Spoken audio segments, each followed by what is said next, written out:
ये जो कट है इसको हमें ऊपर की तरफ रखना है। तो ये कुछ मॉडल्स में आती है, कुछ मॉडल्स में नहीं आती है। इसको डैमेज कर सकता है। आपस में हम कुछ इस तरीके से अलाइन करेंगे। टोटल 3 लगेंगे, यही वो चैनल्स हैं।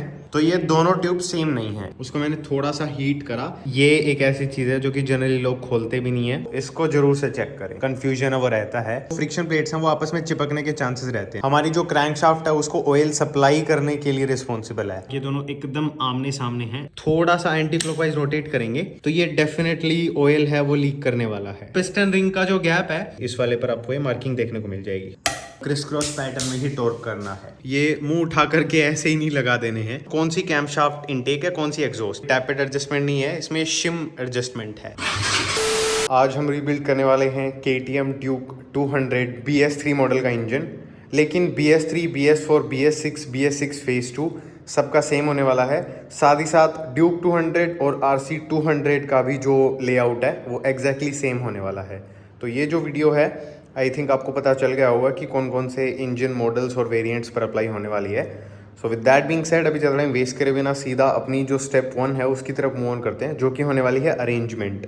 तो इंजन जिस तरीके से हम असेंबल करेंगे उसी तरीके से मैंने यहाँ पर जो लेआउट है वो प्लेस कर दिया है, ताकि एक एक करके मैं सारे पार्ट्स उनको लगाता जाऊँ। अगर मैं एक बकेट में या फिर एक पैन में सारी चीज़ें डाल लूँगा और फिर लगाने जाऊँगा तो 100% कोई एक आधा बोल्ट या वॉशर मिसप्लेस हो जाएगा। फिर मुझे जो मेरा काम है वो वापस से करना पड़ेगा। तो उसकी बजाय मुझे ये पैटर्न ज़्यादा अच्छा लगता है कि चीज़ों को पहले अच्छे से अरेंज कर लो जिस तरीके से, जिस ऑर्डर में वो लगने वाली हैं, और फिर एक एक करके लगाते जाओ, आपकी टेंशन ही ख़त्म। स्टेप 2 जो है वो रहने वाला है साफ़ सफाई। जो भी चीज़ें आप प्लेस कर रहे हो, इंस्टॉल करने वाले हो, चाहे वो नई हो चाहे पुरानी हो, मेक श्योर करें कि वो अच्छे से साफ़ हों। इंजन में जितनी भी ऑयल लाइंस वगैरह, गैलरीज वगैरह हैं, उनको अच्छे से कंप्रेशर की हेल्प से, मतलब कंप्रेस्ड एयर की हेल्प से ब्लो आउट कर लें। सारी लाइंस वगैरह चेक कर लें, साफ़ सफाई का अच्छे से ख्याल रखें, क्योंकि इंजन जितना क्लीन तरीके से आप रीबिल्ड करेंगे उतनी ही उसकी लाइफ बढ़ेगी। क्योंकि इनिशियल जो स्टेज होती है इंजन की, जब हम सिलेंडर किट नया डालते हैं, क्रैंकशाफ्ट नहीं डालते हैं, तो वो सारे जो पार्ट्स हैं वो हल्के हल्के वेयर आउट होते हैं, आपस में एक दूसरे के साथ सेटल डाउन होते हैं। और उस टाइम पर अगर आप इंजन में कंटेमिनेशंस हैं उनको इंसर्ट कर रहे हैं, अगर आप एक गंदे तरीके से इंजन असेंबल कर रहे हैं, तो उसकी जो रिलायबिलिटी है वो कहीं ना कहीं फॉर श्योर हैम्पर होने वाली है। सो आप मेक श्योर करें कि आप स्टार्ट करने से पहले सारी चीज़ों की अच्छे से साफ़ सफाई कर लें और उसके बाद ही जो इंजन रीबिल्डिंग की प्रोसेस है वो स्टार्ट करें। सो with that said and done, सारी चीज़ें अपनी प्रॉपर्ली अरेंज्ड हैं, प्रॉपर्ली क्लीन्ड हैं। तो अब हम स्टार्ट करने वाले हैं सबसे पहले हमारा जो राइट साइड का क्रैंक केस है उससे, and all the way move करते जाएंगे। और ये सारी चीज़ें मैं आप लोगों को स्टेप बाय स्टेप शोकेस करने वाला हूँ कि कैसे इंस्टॉल होती हैं, क्या तरीका है, जो भी टिप्स एंड ट्रिक्स रहने वाली हैं A to Z। So make sure आप इस वीडियो को पूरा देखें।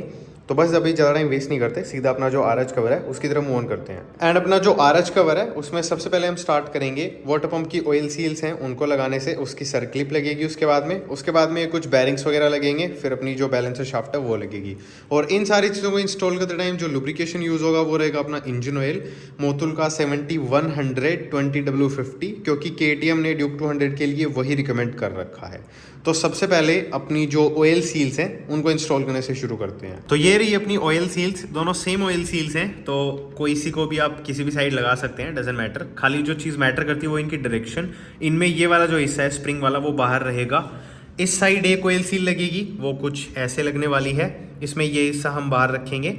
और दूसरी साइड जो ऑयल सील लगेगी, मैं इसको पलट करके दिखाई देता हूँ आप लोगों को। इस साइड जो ऑयल सील लगेगी उसका भी ये सिरा बाहर रखेंगे, तो ये कुछ ऐसे लगने वाली है। तो बेसिकली दोनों जो ऑयल सील्स हैं उनका जो इनर सेक्शन है वो एक दूसरे के साथ मैच करना है, और जो आउटर सेक्शन है वो दोनों ये वाले, मतलब ये जो स्प्रिंग लगी हुई है ये वाले दोनों बाहर रखने हैं। इस साइड ये बाहर रख दिया और दूसरी साइड भी इसी को बाहर रखना है। इस साइड इसको यहाँ पर फ्लश फिट करना है, तो मैं अभी लगा ही देता हूँ। देयर वी गो, इस साइड वाली लग गई।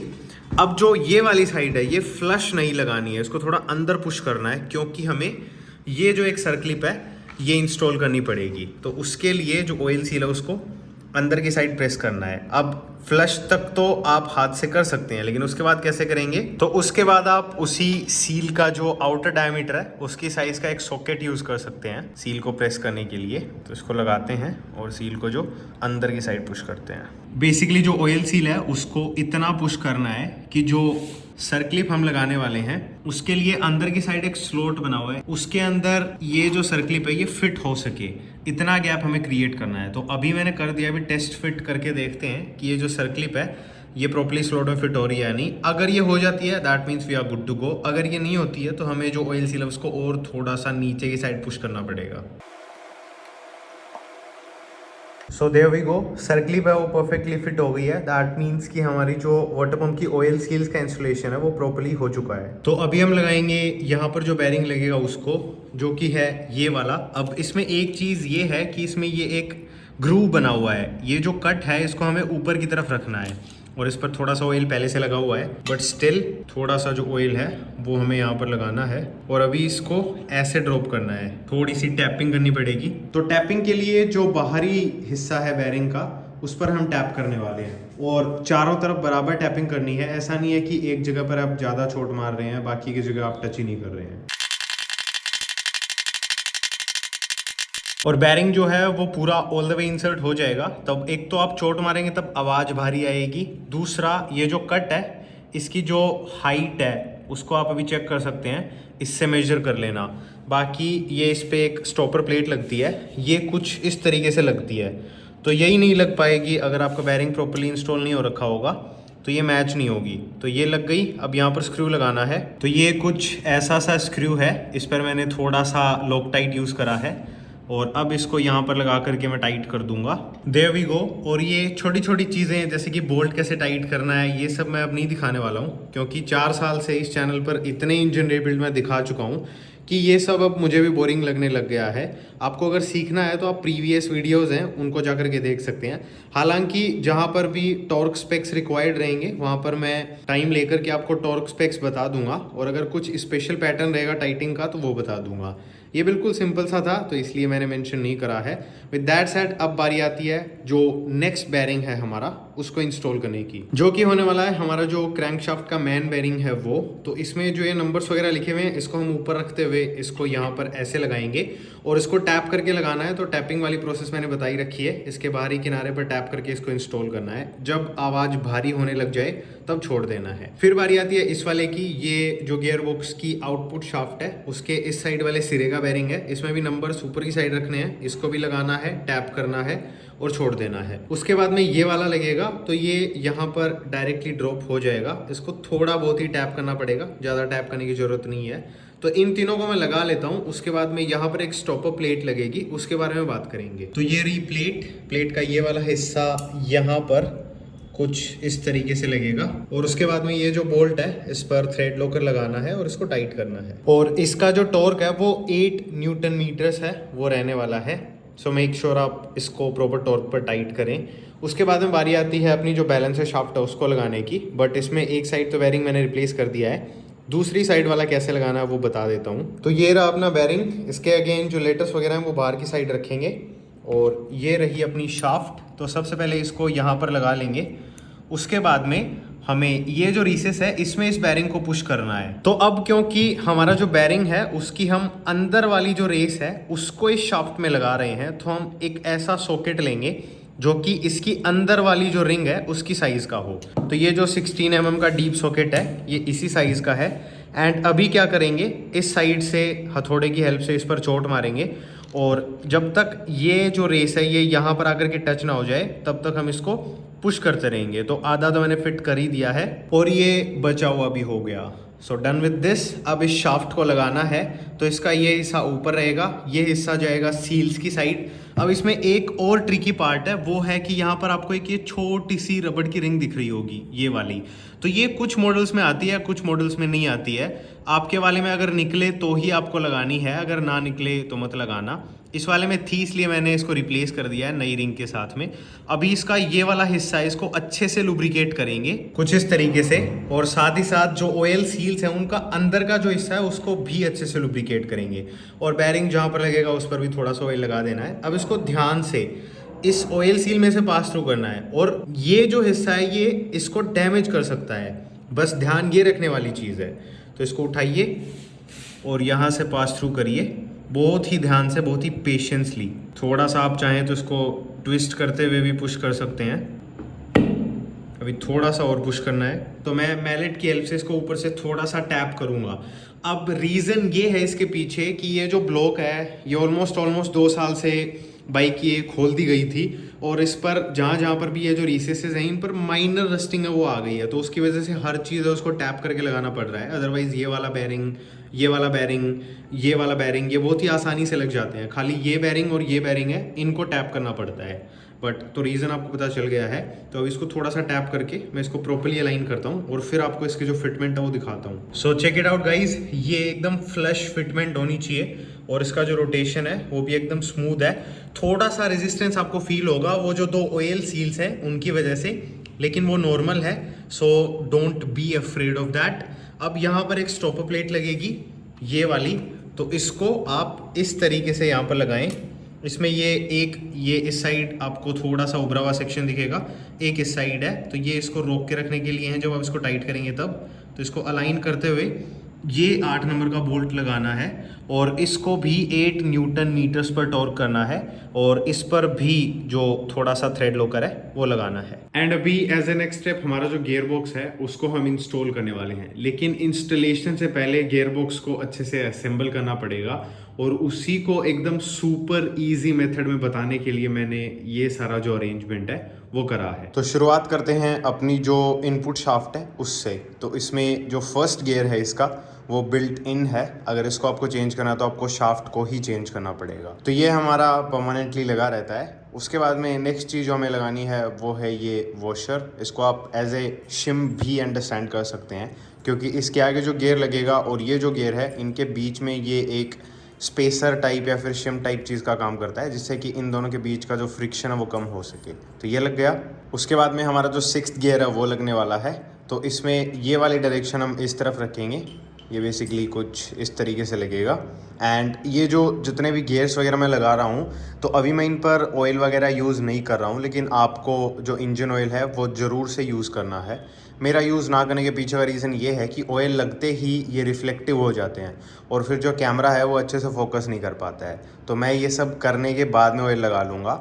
आप अगर साथ साथ ऑयल लगाते चलेंगे तो ज़्यादा बेटर रहेगा। फिर बारी आती है ये जो कॉलर है या फिर स्लीव, जो भी आप इसको बोलना चाहें, इसको लगाने की। तो ये वाली साइड हम बाहर की तरफ रखते हुए लगाएंगे, और ये बेसिकली ये जो गियर है इसके अंदर जा कर के लगेगी, क्योंकि ये जो गियर है इसमें मूवमेंट काफ़ी ज़्यादा है और ये हमारा जो ये मूवमेंट है उसको किल कर देगी। तो अभी हमारा जो गियर है वो काफ़ी स्मूथली रोटेट हो रहा है, एज यू कैन सी। उसके बाद में हम लगाने वाले हैं इस वाले वॉशर को। इसमें ये कट्स बने हुए हैं जो हमारा गियर है उसकी जो स्प्लाइंस हैं उसके लिए। तो इसको आप स्प्लाइन वॉशर से भी अंडरस्टैंड कर सकते हैं, और इसकी भी कोई डायरेक्शन नहीं है, इसको आप कैसे भी लगा सकते हैं। इट इज़ जस्ट कि इसको लगाते टाइम आपको ये जो स्लॉट्स हैं इनको मैच करना पड़ेगा। तो इसको लगा करके यहाँ पर ड्रॉप करना है। और फिर बारी आती है ये जो सर्क्लिप है इसको लगाने की। तो इसको लगाने के लिए ये एक सर्क्लिप प्लायर आता है, इसकी आपको ज़रूरत पड़ने वाली है।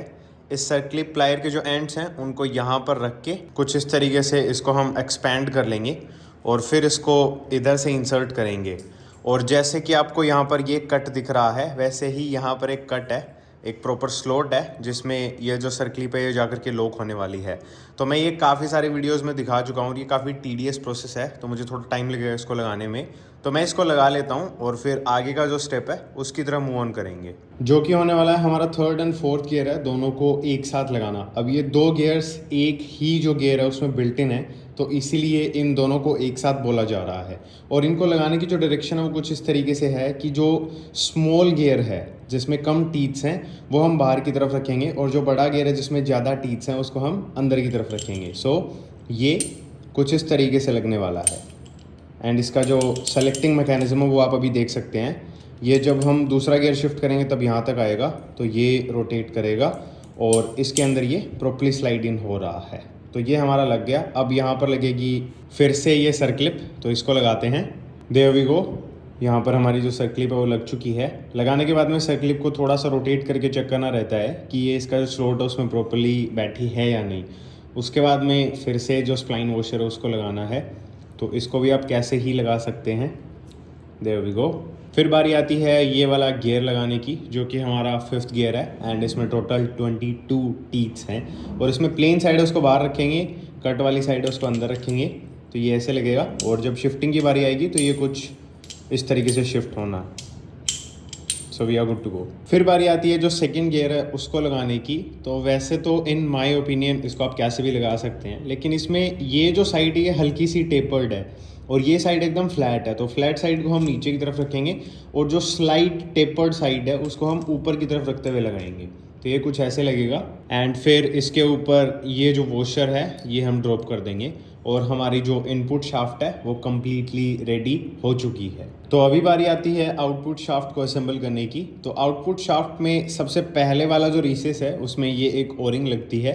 तो सबसे पहले इसको केयरफुली यहाँ तक लेकर के आना है और लगाना है। वैसे अगर आप इसको रिप्लेस नहीं करते हैं तो भी कोई प्रॉब्लम नहीं है, लेकिन ओवर द टाइम ये ओरिंग हार्ड हो जाती है और फिर जो ऑयल सीपेज है या लीकेज है उसको ये प्रॉपर्ली रोक नहीं पाएगी। तो इसलिए इट्स बेटर कि आप इसको रिप्लेस कर दें। उसके बाद में जो गियर्स हैं उनको असेंबल करना है। तो यहाँ पर एक सर्कलिप लगी हुई है जिसको मैंने निकाला नहीं है बिकॉज सब कुछ निकल चुका है, खाली ये सर्कलिप लगी हुई है तो इसको मैंने रहने ही दिया है। अगर आपने निकाल लिया है तो समझ लें कि वो जो सर्कलिप है वो यहाँ पर लगने वाली है। एंड उसके बाद में इसी सर्कलिप के इस वाली साइड ये जो वॉशर है इसको हम लगाने वाले हैं। सो ये यहाँ पर आएगा। उसके बाद में लगेगा हमारा सेकंड गियर। और जैसा कि मैंने बताया था कि जो आउटपुट शाफ्ट है उसमें उल्टा होता है। जो सबसे बड़ी साइज़ का गियर है वो फर्स्ट गियर होने वाला है और जो सबसे छोटी साइज़ का गियर है वो सिक्स्थ गियर होने वाला है। तो इसलिए ये हमारा सेकंड गियर है, फर्स्ट गियर हमारा ये रहा। एनीवेज इसकी ये वाली जो साइड है जिसमें ये कटआउट है या फिर खड्डा है, जो भी आप समझना चाहें, इसको हम बाहर रखेंगे। प्लेन साइड है उसको हम कुछ बेसिकली इस तरीके से ड्रॉप कर देंगे। फिर लगाएंगे इस कॉलर को। तो ये जो कॉलर है ये कुछ इस तरीके से लगेगी, यहाँ पर जा कर के कुछ इस तरीके से ये इसको होल्ड करेगी। फिर लगानी है सर्कलिप। यहाँ पर एक रीसेस है उसमें ये जो सर्कलिप है ये जा कर के लगने वाली है कुछ इस तरीके से। एंड उसके बाद में जो फिफ्थ गियर है उसको लगाना है। तो फिफ्थ गियर में ये वाली जो साइड है, मतलब जो बड़ी साइड है जिस साइड गियर लगा हुआ है उसको हम अंदर रखेंगे और जो छोटे वाली साइड है उसको हम बाहर। सो it will go like this और इंगेज भी ये प्रॉपर्ली हो रहा है। अभी यहाँ पर ये जो रिसेस है इसमें फिर से एक जो सर्कलिप है उसको लगाना है। There we go. उसके बाद में अगेन जो स्प्लाइन वॉशर है उसको लगाना है। सो लेट्स ड्रॉप इट, ये आ गया। फिर लगाएंगे अपना जो थर्ड गियर है उसको। तो इसमें प्लेन साइड बाहर रखेंगे एंड जो कट वाली साइड है उसको अंदर। तो ये कुछ इस तरीके से लगेगा एंड जो शिफ्टिंग है वो भी प्रॉपर्ली हो रही है। फिर यहाँ पर बीच में एक प्रॉपर शिम लगेगा, मतलब ये जो वॉशर है ये बाकी सबसे थिक है साइज़ में, तो ये यहाँ पर आएगा। एंड देयर आफ्टर ये जो गियर है इसमें हम कट वाली साइड बाहर रखेंगे, प्लेन साइड है वो अंदर रखेंगे। सो ये कुछ ऐसे लगेगा। उसके बाद में फिर से एक जो स्प्लाइन वॉशर है उसको लगाएंगे एंड यहाँ पर लगेगी एक सर्कलिप। आफ्टरवर्ड सिक्स्थ गियर है उसको लगाना है। तो इसमें जो छोटे वाली साइड है वो अंदर रखेंगे और जो बड़े वाली साइड है जिसमें गियर अटैच्ड है उसको बाहर रखेंगे। तो ये कुछ इस तरीके से लगने वाली है। उसके बाद में लगेगी ये कॉलर। तो कॉलर में ये वाली जो साइड है ये हम नीचे रखेंगे, it will go like this. And ये जो गियर है ये हमारा लास्ट गियर है बट ये फर्स्ट गियर है।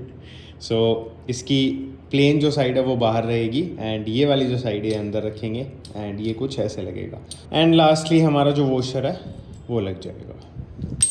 तो ये हो गई हमारी आउटपुट शाफ्ट भी रेडी। और अभी इन दोनों शाफ्ट्स को हमारा जो क्रैंकेस है उसमें लगाने की बारी है। तो अभी ये RS साइड का क्रैंकेस है तो इसमें हमारी आउटपुट शाफ्ट का ये वाला हिस्सा लगेगा और इनपुट शाफ्ट का ये वाला हिस्सा लगेगा। तो सबसे पहले इन दोनों को आपस में हम कुछ इस तरीके से अलाइन करेंगे एंड अभी इनपुट शाफ्ट जाएगी इस वाले बैरिंग में से एंड आउटपुट शाफ्ट है वो यहाँ पर लगेगी। तो इन दोनों को कुछ इस तरीके से लगाना है और लगाते टाइम यहाँ पर एक वॉशर है, मेक श्योर उसको ड्रॉप वगैरह आप ना कर दें। लुब्रिकेशन वगैरह सारा हो चुका है। उसके बाद में बारी आती है जो शिफ्ट फोर्क्स हैं उनको लगाने की। टोटल 3 लगेंगे, 2 एक साइज़ के हैं, एक जैसे हैं और एक जो है वो अलग है। तो जो अलग है सबसे पहले उसको हम इनपुट शाफ्ट में लगाएंगे और ये लगेगा। इनपुट शाफ्ट को असेंबल करते टाइम हमने एक ऐसा गियर असेंबल करा था जिसमें 2 गियर्स थे उन दोनों के बीच में और इसका ये हिस्सा है ये हम इस साइड रखेंगे जहाँ पर हमारा शिफ्टर ड्रम लगेगा। तो ये बेसिकली कुछ इस तरीके से इस स्लॉट में जाकर के बैठेगा। अभी इसको ऑल द वे हम इस तरफ रखेंगे। फिर इन दोनों को लगाने की बारी है। दोनों सेम है, एक नीचे लगेगा इसको लगाते टाइम ये जिस स्लॉट में लगने वाला है उस गियर को हमें थोड़ा सा ऊपर उठाना पड़ेगा, जैसे कि मैं अभी कर रहा हूँ। उठा करके इसको इसके स्लॉट में बिठा देंगे एंड फिर इसको थोड़ा सा इधर रखेंगे और ये वाला यहाँ पर जाएगा कुछ इस तरीके से। इसको भी हम थोड़ा सा इधर रखेंगे। फिर बारी आती है अपना जो शिफ्टर ड्रम है उसको लगाने की। तो यहाँ पर लुब्रिकेशन करा जा चुका है। इसके जो चैनल्स हैं उनमें भी थोड़ा सा ऑयल लगाएंगे। यही वो चैनल्स हैं जिनमें ये जो पिन है शिफ्ट फोर्क्स की ये चलने वाली है, तो इसलिए इसको हम अभी लुब्रिकेट कर देंगे। तो गियर शिफ्टिंग है वो चेक करते टाइम हमें स्मूथ फील होगी। अगर इसको हम लुब्रिकेट नहीं करते हैं तो गियर शिफ्टिंग में थोड़ी सी हमें अभी चेक करते टाइम दिक्कत आएगी। बाकी ज़्यादा प्रॉब्लम नहीं आएगी, क्योंकि जैसे ही इंजन में हम ऑयल डालेंगे तो यहाँ पर ऑयल आ ही जाता है और एक दो गियर शिफ्ट करने के बाद में सारी चीज़ें प्रॉपर्ली लुब्रिकेट वैसे भी हो जाती हैं। बट ऑयलिंग करने का रीज़न होता है कि इनिशियली हम किसी भी चीज़ को सूखा नहीं चलाना चाहेंगे, क्योंकि वो डैमेज कर सकता है। तो इसको हम यहाँ पर रखेंगे। अब जो हमारा ड्रम है उसमें 3 चैनल हैं, पहला, दूसरा, तीसरा। तो ये वाला आएगा इस वाले चैनल में, ये वाला आएगा बीच वाले चैनल में और ये वाला आएगा सबसे नीचे वाले चैनल में। तो ये चीज़ माइंड में रखनी है।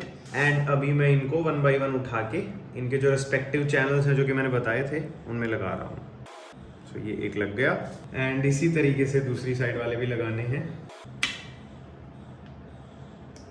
हो गया। उसके बाद में बारी आती है ये ट्यूब्स हैं इनको लगाने की। ये बेसिकली इनके अंदर से जाएंगी और नीचे इनके होल्स हैं दोनों तरफ, उनमें लगेंगी।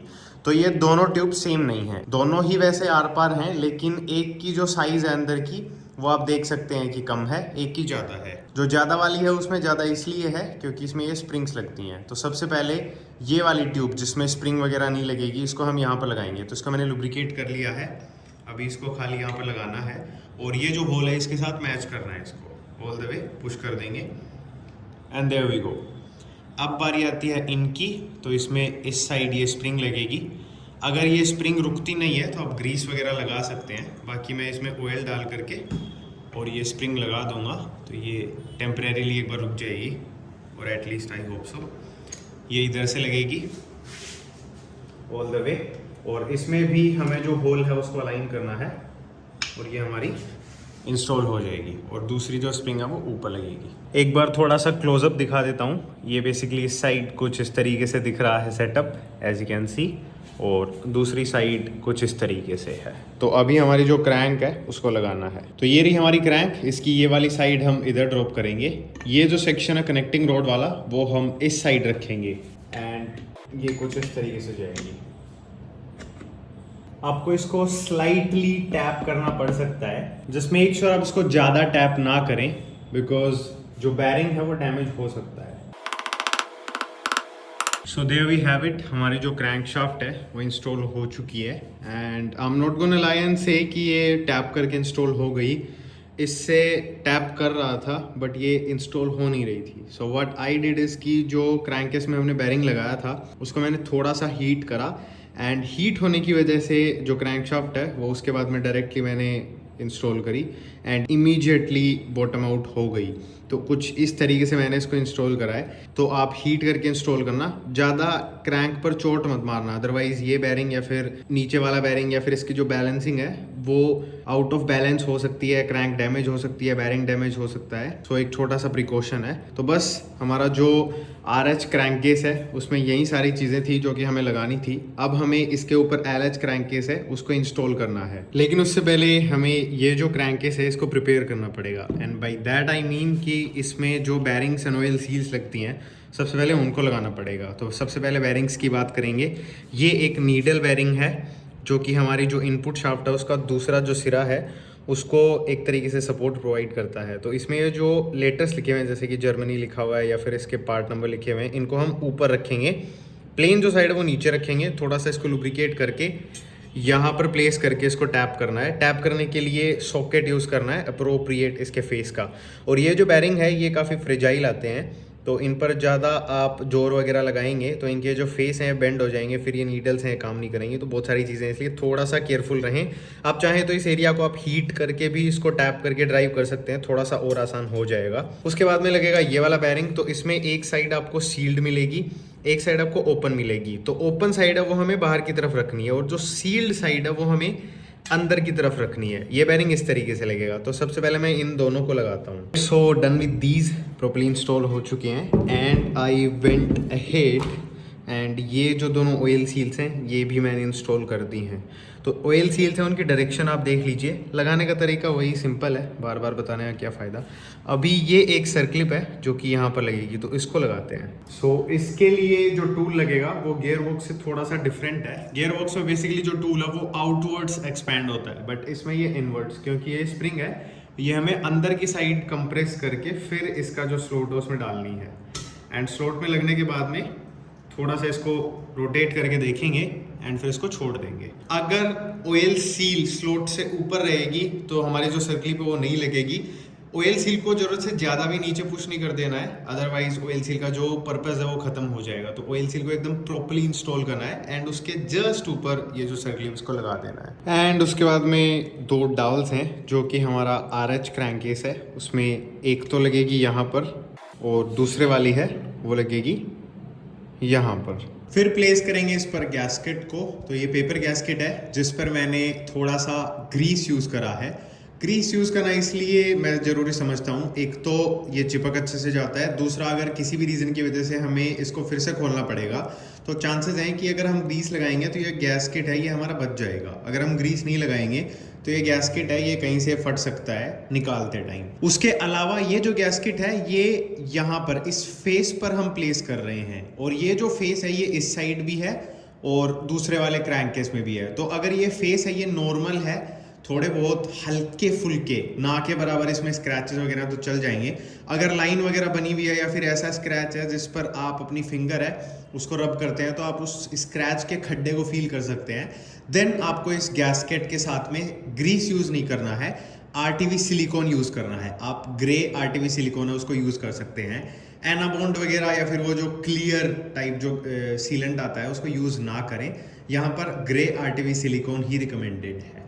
तो स्क्रैचेस वगैरह हैं, फेस डैमेज है तो सिलिकॉन यूज़ करें, अदरवाइज ग्रीस लगा करके जो गैस्केट है उसको प्रॉपरली सारे इसके होल्स सारे कटआउट्स हैं उनको अलाइन करके इसको हमें प्लेस कर देना है। एंड उसके बाद में हमारा जो लेफ्ट साइड का क्रैंककेस है उसको ड्रॉप करने की बारी है। तो मेक श्योर आप सारी चीज़ों को अच्छे से लुब्रिकेट कर लें। इस केस में मैंने कर लिया है। तो अभी सारे होल्स वगैरह हैं, सारी जो शाफ्ट वगैरह हैं उनका जो अलाइनमेंट है, उनकी जो पोजीशन है उसको माइंड में रखते हुए हम इसको ड्रॉप करेंगे। और ड्रॉप एकदम ध्यान से धीरे धीरे करना है क्योंकि बहुत सारी चीज़ें हैं जो कि एक साथ इंस्टॉल करते टाइम आपस में जुड़ने वाली हैं और वो डैमेज भी हो सकती हैं। तो इसलिए बहुत ही पेशेंस के साथ इसको इंस्टॉल करते हुए जाना है। दोनों जो क्रैंककेसेस हैं वो आपस में प्रॉपर्ली मेट हो चुके हैं। अगर थोड़ा बहुत गैप रहे तो आप स्लाइटली टैप करके भी चारों तरफ से इसको सीट करने की कोशिश कर सकते हैं, लेकिन ज़्यादा टैप नहीं करना है। अगर ये थोड़ा बहुत टैप करने के बावजूद भी सीट नहीं हो रहा है तो एक बार फिर से इसको निकाल करके देख लें कि कोई चीज़ कहीं पर अटक तो नहीं रही है, कोई चीज़ प्रॉपरली है या नहीं है, बिकॉज ज़्यादा अगर आप टैप करेंगे तो चांसेस हैं कि कोई चीज़ अटकी भी होगी और वो डैमेज हो जाएगी। तो इसलिए इन सारी चीज़ों को माइंड में रखते हुए इस क्रैंककेस को हमें बिठाना है, और जब ये हो जाए तब हम इसके जो बोल्ट्स हैं उनको लगाना शुरू करेंगे, जो कि इन दो टाइप्स के होने वाले हैं। तो लंबे वाली साइज़ के जो बोल्ट्स हैं वो टोटल 4 लगेंगे, एक यहाँ पर, दूसरा वाला यहाँ पर, तीसरा यहाँ पर, एंड जो लास्ट वन है वो यहाँ पर लगेगा कुछ इस तरीके से। एंड जो छोटे वाले हैं वो टोटल 10 बोल्ट्स लगेंगे, यहाँ से लेकर के इधर से होते हुए ये यहाँ पर जाएगा एंड ऑल द वे यहाँ तक। एंड इनको जो टाइट करने का पैटर्न है वो रहने वाला है क्रिस क्रॉस पैटर्न, लेकिन उसमें भी सबसे पहले हम अंदर वाले 4 जो बोल्ट्स हैं उनको हैंड टाइट करेंगे। उसके बाद में बाहर वाले 10 बोल्ट्स को क्रिस क्रॉस पैटर्न में हैंड टाइट करेंगे। उसके बाद में अंदर वाले चारों बोल्ट्स को हम क्रिस क्रॉस पैटर्न में 8 न्यूटन मीटर्स पर टॉर्क करेंगे।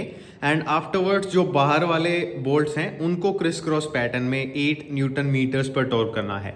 तो प्रोसेस मैंने बता दिया है, टाइम वेस्ट करे बिना ये मैं कर लेता हूँ। सारे बोल्ट्स हो गए तो अब इसको हम दूसरी साइड पलटते हैं और अपनी आगे की जो प्रोसेस है उसको कंटिन्यू करते हैं, जिसमें सबसे पहले हम ये एक कवर प्लेट है इसको लगाने वाले हैं। तो इसमें ये जो साइड है ये ऊपर रहेगी और ये जो साइड है नीचे, एंड इसकी जो प्लेसमेंट है वो कुछ इस तरीके से होगी। और इन तीनों जो होल्स हैं ये इनमें हम ये 3 स्क्रूज लगाएंगे जिन पर थोड़ा सा थ्रेड लॉकर है वो यूज़ करना है और फिर इनको लगा करके टाइट कर देना है। So there we go. Afterwards जो गियर स्टार है सबसे पहले उसकी एक डाउल पिन या फिर लोकेटिंग पिन है उसको लगाएंगे। तो ये यहाँ पर लगेगी कुछ इस तरीके से। उसके बाद में गियर स्टार को पलट के सबसे पहले ये एक शिम लगेगा, इसको यहाँ पर लगाएंगे एंड फिर इसमें ये जो होल है इसको हम इस पिन के साथ अलाइन करेंगे एंड अलाइन होते ही हमारा जो गियर स्टार है वो जो हमारा शिफ्टर ड्रम है उसको घुमाने लग जाएगा। So there we go. And फिर इसका ये एक बोल्ट है, इस पर लॉक टाइट लगा रखा है, इसको यहाँ पर लगा करके टाइट कर देना है। अब लगाएंगे स्टॉपर को।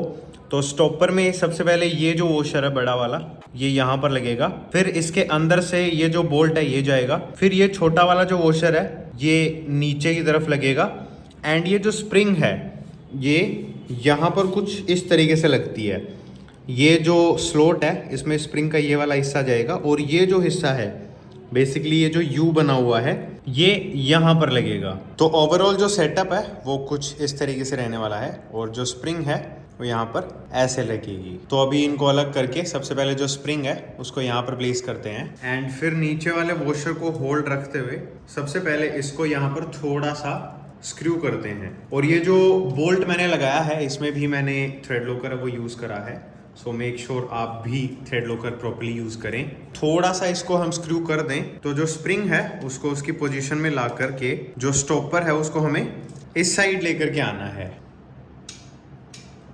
Just like that. और फिर जो स्टार में ये जो स्लॉट्स बने हुए हैं इनमें इसको कुछ इस तरीके से प्लेस करना है एंड अभी इसी पोजीशन में हमें ये जो बोल्ट है इसको ऑल द वे टाइट करना है। एंड सब कुछ अगर आप प्रॉपरली करेंगे तो ये कुछ इस तरीके से इंस्टॉल होने वाली है। एंड अभी हम जो हमारा गियर बॉक्स है उसको चेक करने वाले हैं। तो गियर बॉक्स को चेक करने के लिए जो गियर स्टार है या फिर शिफ्टर ड्रम उसको मैं इसी के बोल्ट की हेल्प से बैक एंड फोर्थ करने वाला हूँ। अभी ये 6th गियर में है और जो गियर्स हैं उनको चेक करने के लिए जो इनपुट शाफ्ट है उसको भी मैं घुमाता रहूँगा ताकि जो गियर्स हैं वो प्रॉपरली और इजीली शिफ्ट हो पाएँ। तो अभी 6th में है, 5th में लेकर के आते हैं। There we go. अभी 4th, there we go. 3rd, 2nd, neutral and 1st। सारे जो गियर्स हैं वो प्रॉपरली हमारे शिफ्ट हो रहे हैं। दैट मीन्स कि यहाँ तक का जो हमारा काम है वो एकदम ओके है। तो अभी हम एज ए नेक्स्ट स्टेप जो गियर शाफ्ट है उसको लगाने वाले हैं एंड इसको लगाने से पहले अगर किसी भाई ने इसको भी खोल लिया है तो थोड़ा समझा देता हूँ। सबसे पहले तो ये एक स्प्रिंग लगी हुई है जिसका जो पैटर्न है वो अभी आप अच्छे से देख लो। ये कुछ इस तरीके से ट्विस्ट होकर के यहाँ पर ये एक क्लैंप है, इसके दोनों तरफ लगी रहती है। इसके अंदर आपको एक प्लास्टिक का वॉशर टाइप मिलेगा जो कि यहाँ पर कुछ इस तरीके से लगा हुआ है और अंदर ये एक स्प्रिंग है, इससे ज़्यादा ये निकलता नहीं है। तो ये सारी चीज़ें मैंने एक्सप्लेन कर दी हैं। अब सबसे पहले यहाँ पर एक ये वॉशर लगता है, इसको लगाएंगे। There we go. एंड अभी इसको कुछ इस तरीके से यहाँ पर ड्रॉप करना है। बट ड्रॉप करने से पहले एक नीडल वेयरिंग इस साइड है और दूसरा नीडल वेयरिंग है वो जो हमने ऑयल सील लगाई थी ना गियर शाफ्ट की उसके जस्ट पास में था। तो इनको अच्छे से लुब्रिकेट कर लें और ये जो शाफ्ट है इसको भी लुब्रिकेट कर लें और इसको लगाते टाइम काफ़ी जेंटली लगाना है बिकॉज जो ऑयल सील है हम उसको डैमेज नहीं करना चाहेंगे। तो इसको कुछ इस तरीके से हम यहाँ पर ये जो सेक्शन है इसका, इसको ये एक स्टड है इसके साथ अलाइन रखते हुए हम लगाएंगे। तो इसको हल्के से पुश करना है एंड फिर इसको इस सेक्शन को अंदर की तरफ दबा करके इसको हम यहाँ पर कुछ ऐसे प्लेस कर देंगे। अभी हम इसको एक बार इस साइड रोटेट करके देखेंगे और एक बार इस साइड। तो इसका जो मूवमेंट है वो प्रॉपर है, हमारी जो गियर शाफ्ट है वो लग चुकी है। तो उसके बाद में हम मूव ऑन करेंगे जो ऑयल पंप है उसको लगाने से। तो ऑयल पंप में सबसे पहले जो प्रेशर रिलीज़ वाल्व है उसको मैं समझा देता हूँ क्योंकि ये एक ऐसी चीज़ है जो कि जनरली लोग खोलते भी नहीं हैं और अगर किसी ने खोल लिया है तो वो कंफ्यूज हो जाता है। तो सबसे पहले तो ये पिस्टन है, ये इस साइड से क्लोज़ है, इस साइड से ओपन है। तो ये कुछ इस तरीके से लगने वाला है। लगाने से पहले इसमें ऑयल लगाएंगे, फिर लगेगी ये स्प्रिंग एंड उसके बाद में इस स्प्रिंग को लॉक करके रखता है ये एक वॉशर। तो स्प्रिंग को हम दबा के रखेंगे और फिर ये वॉशर हम यहाँ से ड्रॉप करेंगे तो ये यहाँ पर आकर के लॉक हो जाएगा। बेसिकली कुछ इस तरीके से। फिर बारी आती है जो इनर प्रोपेलर है उसको लगाने की। तो ये एक ही डायरेक्शन में एक ही साइड लगेगा, देयर वी गो। एंड उसके बाद में जो आउटर प्रोपेलर है उसका ये जो डॉट है उसको इस डॉट के आसपास रख के हमें इसे लगाना है, जहाँ पर भी ये कंफर्टेबली प्लेस हो जाए, देयर वी गो। एंड अभी ये जो ऑयल पंप असेंबली है उसको हम यहाँ पर लगाने वाले हैं। तो सबसे पहले एक डावल जो है वो यहाँ पर लगेगी एंड सेकंड जो डावल है वो यहाँ पर लगेगी। और जब डावल्स लग जाएं तब ये जो असेंबली है इसकी भी जो डावल्स वाली लोकेशंस हैं उनको अलाइन करते हुए हम यहाँ पर कुछ ऐसे लगाएंगे। एंड उसके बाद में ये 3 बोल्ट्स हैं जो कि सेम साइज़ के हैं। इन पर थोड़ा सा लोक टाइट लगाते हुए इनकी जो रेस्पेक्टिव लोकेशंस हैं, 3 होल्स बेसिकली, उनमें लगा देंगे एंड इनको 8 न्यूटन मीटर्स पर टॉर्क करना है। सो विद दैट डन अभी हम फोकस कर सकते हैं जो क्रैंकशाफ्ट में प्राइमरी गियर एंड उसके कुछ कंपोनेंट्स लगने वाले हैं उनको लगाने पर। तो सबसे पहले ये एक वुडरफ की है जिसको हम यहाँ पर, ये एक स्लॉट बना हुआ है, इसमें प्लेस करेंगे। सो ये कुछ इस तरीके से लगने वाली है एंड इसका जो ये स्लोप है थोड़ा सा इधर रखेंगे ताकि जो गियर है वो लगते टाइम थोड़ा सा आसानी से लग जाए। सबसे पहले लगेगा ये एक स्पेसर। सो ये यहाँ पर जा कर के कुछ इस तरीके से बैठेगा। उसके बाद में लगाना है प्राइमरी गियर को। तो प्राइमरी गियर में जो मार्किंग वाली साइड है ये हमें हमारा जो टॉप डेड सेंटर है उसको फाइंड आउट करने में हेल्प करने वाली है। तो इसको हम बाहर रखेंगे और ये जो कट है ये हमारा इसके साथ अलाइन होगा। So it will go like this, there we go. फिर लगेगी हमारी टाइमिंग चैन की गियर। तो इसकी कोई डायरेक्शन नहीं है, बस इसमें ये जो कट है इसको हमें वुडरफ की साइड रखना है एंड इसको लगा देना है। एंड उसके बाद में लगाएंगे हम ये बेलीवेल वॉशर। तो बेलीवेल वॉशर में ये वाली जो साइड है, मतलब जिस साइड जो टेपर है वो नीचे की तरफ जा रहा है, बेसिकली ये वॉशर कुछ इस तरीके से है कि इसमें ये जो साइड है ये अंदर की तरफ है और जो बाहर वाली साइड है वो थोड़ी सी कर्व्ड है। तो इसको हम ऐसे लगाएंगे। एंड लास्टली लगेगा इसका ये नट। तो अभी के लिए इसको खाली हम हैंड टाइट करेंगे क्योंकि इसको प्रॉपर्ली टाइट करने के लिए हमें जो क्रैंकशाफ्ट है उसको लॉक करना पड़ेगा।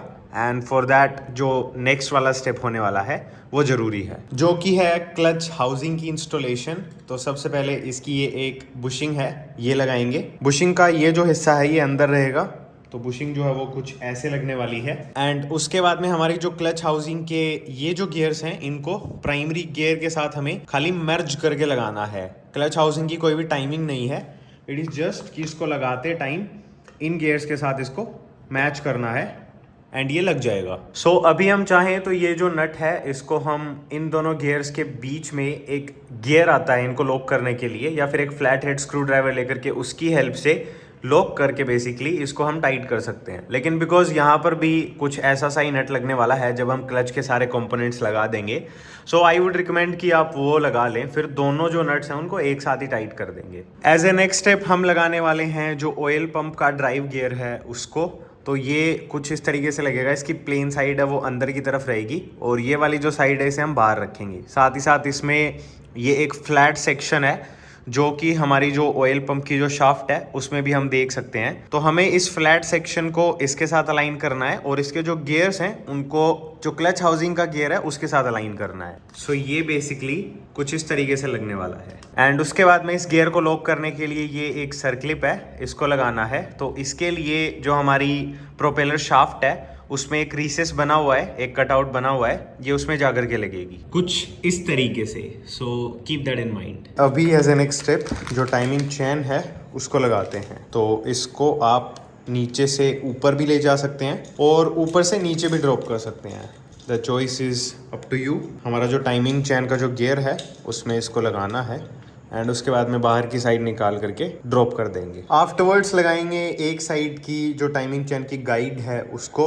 तो इसका ये जो हिस्सा है ये हम इस तरफ रखेंगे एंड ये जो सेक्शन है ये हमारा इस साइड रहेगा। तो ये इधर से आकर के यहाँ पर कुछ ऐसे लगेगा एंड फिर इसका जो बोल्ट है उसमें थोड़ा सा थ्रेड लॉकर है वो मैंने यूज करा है एंड इसको लगा करके टाइट करना है। So done with that. And एक चीज जो माइंड में रखनी है वो ये कि इसको फुल टाइट करने के बाद भी इसमें ये जो मूवमेंट है ये रहनी चाहिए, अगर ये स्टक हो जाता है तो ये प्रॉपर्ली काम नहीं करेगा। सो इसको जरूर से चेक करें। फिर बारी आती है हमारे जो क्लच के कंपोनेंट्स हैं उनको असेंबल करने की। तो ये सारा कुछ है, ये हमें पहले प्री असेंबल करना है, उसके बाद में इस पूरी असेंबली को हम हमारी जो क्लच हाउसिंग है उसमें लगाएंगे। सो इंस्टॉलेशन है वो कुछ इस तरीके से रहने वाला है कि सबसे पहले हमारा जो क्लच का हब है उसको हम लेकर के इन दोनों रिंग्स को प्लेस करने वाले हैं। एंड इन्हीं में सबसे ज़्यादा कंफ्यूजन है वो रहता है। तो इनमें एक जो प्लेट है वो आपको एकदम प्लेन लगेगी और दूसरी जो प्लेट है उसमें थोड़ा सा टेपर मिलेगा। सबसे पहले जो प्लेन प्लेट है उसको लगाना है और जितनी भी प्रेशर प्लेट हम लगाने वाले हैं उनमें ये जो हब है उसको हमने ऐसे पकड़ा हुआ है। उस कंडीशन में जो प्लेट की स्मूथ साइड है, मतलब अगर आप इनको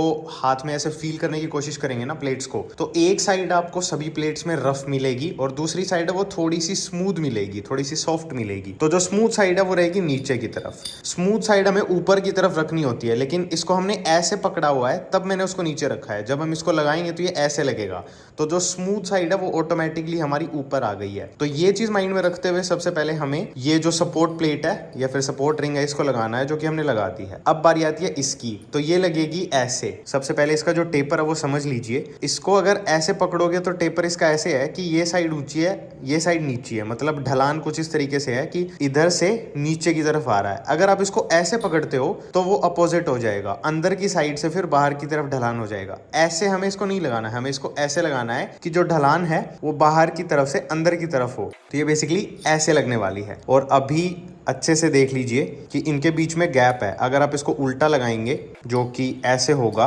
तो इन दोनों के बीच में गैप नहीं रहेगा, क्योंकि अब गैप है वो अंदर की तरफ हो चुका है। तो हमें अंदर गैप नहीं रखना है, बाहर गैप रखना है। तो इसका प्रॉपर तरीका जो इंस्टॉलेशन का है that is going to be this. So with that done, अभी सबसे पहली जो हमारी फ्रिक्शन प्लेट है उसको लगाने वाले हैं। एंड इस पर किसी भी टाइप की किसी भी साइड कोई भी मार्किंग वगैरह नहीं है।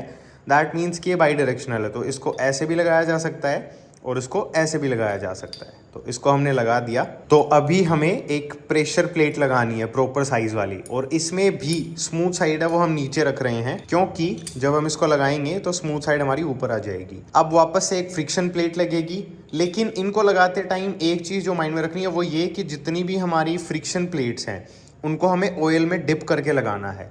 तो अभी मैं आप लोगों को बिना ऑयल में डिप करे खाली लगा करके बता रहा हूँ। मैं इनको लगाने से पहले डेफिनेटली इन पर ऑयल लगाने वाला हूँ और वो आपको भी लगाना है। एंड उसके बाद में हमारी जितनी भी फ्रिक्शन प्लेट्स लगेंगी उनमें कुछ ना कुछ आपको मार्किंग दिखेगी। जैसे इसमें ये कुछ लेटर्स वगैरह, नंबर्स वगैरह लिखे हुए हैं और ये साइड प्लेन है।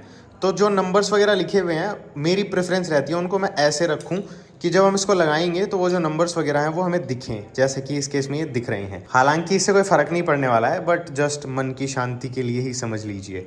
तो अभी ऐसे ही लगाना है, एक फ्रिक्शन प्लेट लगेगी, फिर एक pressure plate, friction plate, pressure plate. तो ऐसे ही करके मैं लगा लेता हूँ, ऑयल वगैरह लगा लेता हूँ। एंड फिर जो नेक्स्ट स्टेप जो कि जानना जरूरी है उस पर बात करेंगे। Alright, so done with that. And last में जो लगने वाली है वो एक फ्रिक्शन प्लेट रहेगी। एंड अभी जो हमारा सेंटर है उसको लगाना है। तो सेंटर में अगर नोटिस करोगे आप तो एक डॉट आपको इधर दिखेगा, एक डॉट इधर दिखेगा, और ये सेम डॉट जो है वो आपको एक यहाँ पर और एक यहाँ पर देखने को मिलेंगे। So what we have to do is, ये जो डॉट्स हैं इनको अलाइन करना है समवॉट, और इनके जो होल्स हैं उनमें इनको फिट करना है। एंड ये हमारी पूरी जो क्लच असेंबली है वो रेडी हो गई है। बट इसको लगाने से पहले एक ये पार्ट बचता है, तो इसको थोड़ा सा ग्रीस लगा करके हमें यहाँ पर कुछ ऐसे चिपकाना है, बिकॉज अगर ग्रीस नहीं लगाएंगे तो ऐसे करते ये गिर जाएगा। एंड अभी इसको इंस्टॉल करते टाइम सबसे पहले तो ये जो स्लॉट्स हैं इनको, ये जो स्प्लाइंस हैं इनके साथ अलाइन करना है। नंबर 2, जो ऊपर की एक जो फ्रिक्शन प्लेट है उसको हम ऑफसेट रखेंगे। एंड उसके पीछे का रीज़न है ये, बेसिकली यहाँ पर एक जो फ्रिक्शन प्लेट है उसके लिए अलग से स्पेसिंग है एंड बाकी की यहाँ पर लग रही हैं। और आप चाहें तो सारी की सारी यहाँ पर भी लगा सकते हैं, बट उसके बाद में होगा क्या कि बाइक काफ़ी टाइम तक अगर खड़ी रहती है तो जो फ्रिक्शन प्लेट्स हैं वो आपस में चिपकने के चांसेस रहते हैं। लेकिन अगर आप एक फ्रिक्शन प्लेट को ऑफसेट करके रखोगे तो वो चांसेस काफ़ी कम हो जाते हैं। तो ये इसलिए दिया जाता है। सो इन सारी चीज़ों को माइंड में रखते हुए अभी जो क्लच का सेंटर है उसके जो स्टड्स हैं उनको पकड़ के इसको फिट करने की कोशिश करते हैं। उसके बाद में लगेगा एक वॉशर एंड ये इसका स्पेशल नट है, इसको लगाना है और ये रिवर्स में टाइट होगा। मींस जिस साइड से जो नट है उसको हम खोलते हैं ये उस साइड टाइट होगा। तो इसको सबसे पहले हैंड टाइट करना है एंड उसके बाद में सबसे पहले इस स्पेशल टूल की हेल्प से इसको होल्ड करके और ये जो नट है इसको हम 60 न्यूटन मीटर्स पर टॉर्क करेंगे एंड उसके बाद में इन दोनों गियर्स के बीच में गियर या फिर स्क्रू ड्राइवर है उसको फंसा करके इसको 55 न्यूटन मीटर्स पर टॉर्क करना है। तो ये मैं कर लेता हूँ एंड फिर हमारी जो नेक्स्ट स्टेप है उसकी तरफ मूव ऑन करेंगे, जो कि होने वाला है जो प्लेट है उसको इंस्टॉल करने का। तो सबसे पहले ये 4 स्प्रिंग्स हैं जिनकी कोई भी डायरेक्शन नहीं है, तो इनको यहाँ पर लगाना है 1 बाय 1 करके।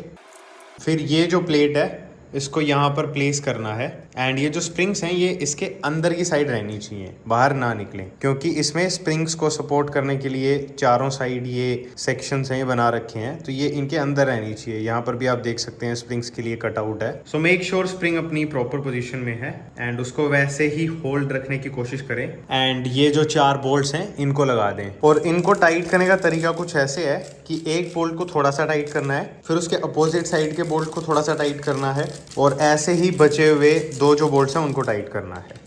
किसी भी एक बोल्ट को पूरा टाइट नहीं करना है, अदरवाइज क्या होगा सारा का सारा जो लोड है वो एक साइड पर आ जाएगा और ये जो प्लेट है इसमें क्रैक आ जाएगा। तो कुछ इसी तरीके से 1 बाय 1 करते जाना है और इन चारों बोल्ट्स को all the way touch down करके हल्का सा टाइट करना है। एंड उसके बाद में जो स्प्रिंग्स हैं उनको अच्छे से देख लें। अगर स्प्रिंग्स हैं वो एकदम सीधी कंप्रेस हो रखी हैं दैट मीन्स कि सब सही है। अगर स्प्रिंग थोड़ी सी भी टेढ़ी जा रही है या एक साइड से बाहर निकल रही है दैट मीन्स कि इनकी जो प्लेसमेंट है वो प्रॉपर्ली नहीं हुई है। तो ये माइंड में रखने वाली चीज़ है, इसको इग्नोर नहीं करना है। एंड जब ये सब हो जाए तब क्लच का जो लिफ्टर बैरिंग है उसको लगाएंगे। तो ये बेसिकली कुछ इस तरीके से लगेगा।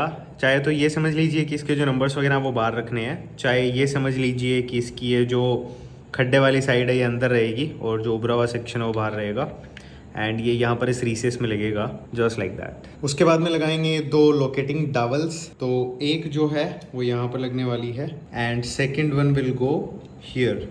उसके बाद में जो गैस्केट है उसको लगाना है। तो गैस्केट की जो प्लेसमेंट है वो कुछ इस तरीके से होने वाली है। डावल्स के साथ इसको अलाइन करेंगे, ऊपर वाली के साथ हो गया एंड नीचे भी हो गया। तो सारे होल्स हैं वो मैच हो गए। अभी हम हमारा जो आरएच कवर है उसको लगा सकते हैं, बट उससे पहले आरएच कवर को करना पड़ेगा तैयार। तो यहाँ पर जो ऑयल विंडो है वो मैं पुरानी ही यूज़ कर रहा हूँ बिकॉज ये क्लियर है, ऐसा जिसमें कोई इश्यू नहीं है। लेकिन इसके ऊपर जो सर्कलिप लगती है वो मेरे पास नई पड़ी थी, इसकी पुराने वाली रस्टेड हो चुकी थी। तो जो चीज़ है अपने पास उसको रस्टेड क्यों लगाना, तो ये यहाँ पर लगेगी नोज प्लायर की हेल्प से। सो इसको कुछ इस तरीके से प्लेस करना है। देयर वी गो, ये हो गया। उसके बाद में यहाँ पर जो हमारी फिल कैप है उसको लगाना है इसकी ओरिंग के साथ। अगर ओरिंग डैमेज हो गई हो तो आप उसको रिप्लेस कर दीजिएगा। उसके बाद में इस साइड ये ऑयल सील लगने वाली है तो इसको लगाएंगे एंड एक जो ऑयल सील है वो अंदर की तरफ लगेगी। ये वाली जो ऑयल सील है ये यहाँ पर लगने वाली है एंड ये कुछ इस तरीके से यहाँ पर लगानी है। तो डायरेक्शन मैंने बता दी है। उसके बाद में ये एक प्लेट है ये यहाँ पर लगती है एंड सॉरी गाइज ये थोड़ी सी रस्टेड है बिकॉज इस पर पेंट करने का कोई लॉजिक नहीं है, क्योंकि वो पेंट उतर करके फिर इंजन ऑयल में मिक्स होगा और डैमेज करेगा चीज़ों को। नहीं, ये मिली नहीं। साथ ही साथ इसके 2 बोल्ट्स हैं, इन पर थ्रेड लॉकर मैंने लगा लिया है, तो बस इनको यहाँ पर लगा करके टाइट करना है। अपार्ट फ्रॉम दैट ये एक ऑयल लाइन है, सो आप मेक श्योर करें कि ये जो लाइन है ये चोक ना हो। साथ ही साथ ये जो जेट है इसको भी आप मेक श्योर करें कि ये भी चोक ना हो। एंड उसके बाद में बारी आती है हमारा जो लीवर है उसको लगाने की। तो इसमें सबसे पहले ये जो स्प्रिंग है ये लगेगी, जो कि यहाँ पर आकर के कुछ इस तरीके से फंसने वाली है। फिर लगेगा ये एक वॉशर जो कि यहाँ पर ऐसे जाएगा एंड फिर हमारा जो आरएच कवर है उसमें ये जो असेंबली है ये यहाँ से पास थ्रू होगी। तो ऑयल सील मैंने लगा दी थी एंड इसमें एक नीडल बेयरिंग है, मेक श्योर आप उसको भी लुब्रिकेट करें। साथ ही साथ ये जो एरिया है इसको भी आप अच्छे से लुब्रिकेट कर लें एंड उसके बाद में इसको यहाँ से पास करना है एंड ये यहाँ तक आएगा, थोड़ा सा और आगे आएगा। बट उससे पहले हमें ये जो स्प्रिंग हमने लगाई है इसकी ये प्लेस है, इसको यहाँ पर लगाना है एंड ओवरऑल जो सेटअप है वो कुछ इस तरीके से वर्क करने वाला है। फिर ये एक मेटल का पीस है, इसको लगाएंगे। इसको वैसे पुश रोड बोला जाता है बट ये इतनी छोटी चीज़ है कि इसको रोड बोलना is not justified in my books.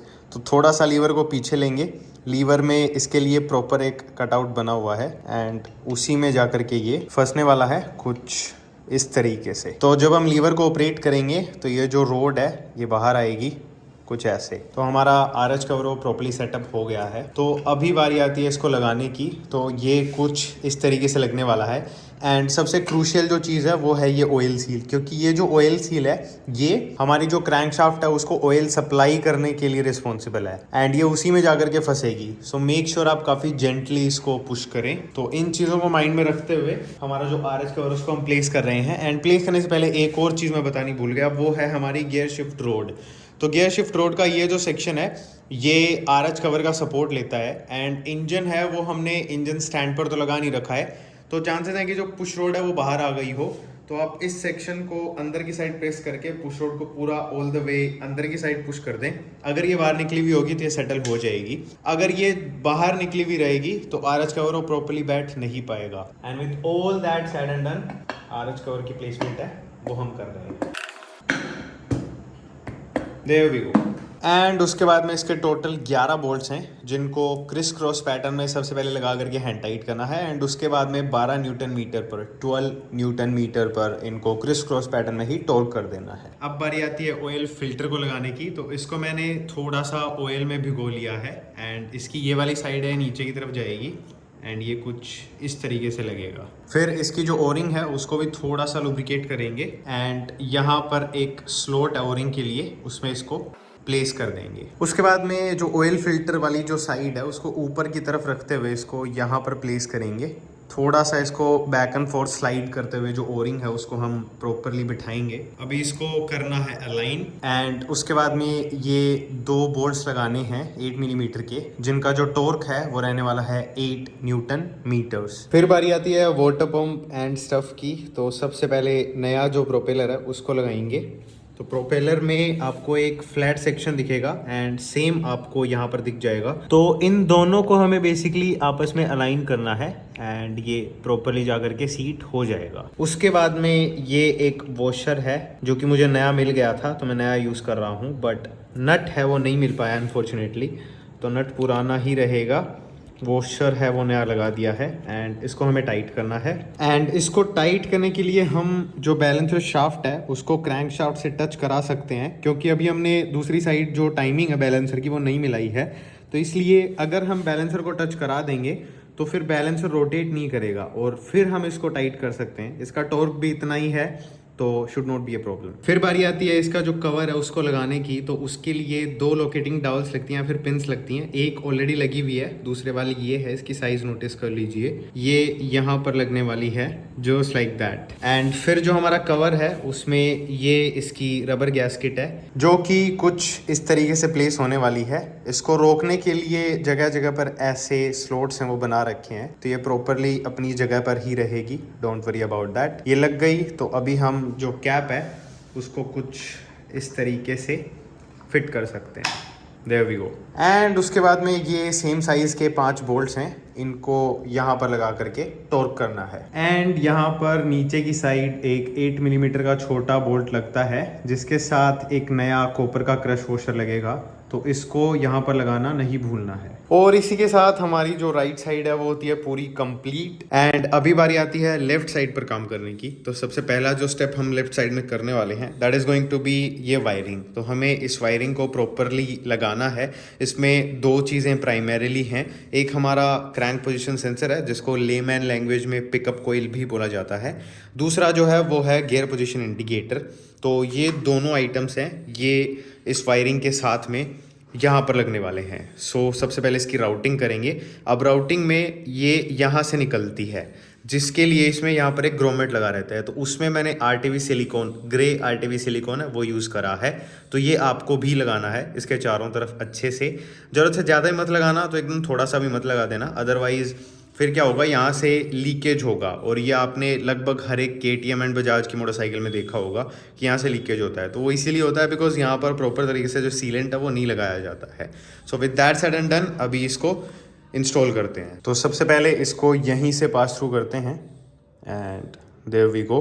अब ये जो एक्सेसिव आरटीबी सिलिकॉन निकला है इसको हम वाइप डाउन कर लेंगे ताकि ये मेस क्रिएट ना करे। उसके बाद में इसकी जो राउटिंग है वो क्रैंक केस में कुछ इस तरीके से होने वाली है। यहाँ से होते हुए जो हमारा गियर पोजीशन इंडिकेटर है वो यहाँ पर जाकर के लगेगा, लेकिन अभी इसमें कुछ और लगाना है तो उस पर भी आएंगे। इसको अभी ऐसा ही छोड़ रहा हूँ मैं।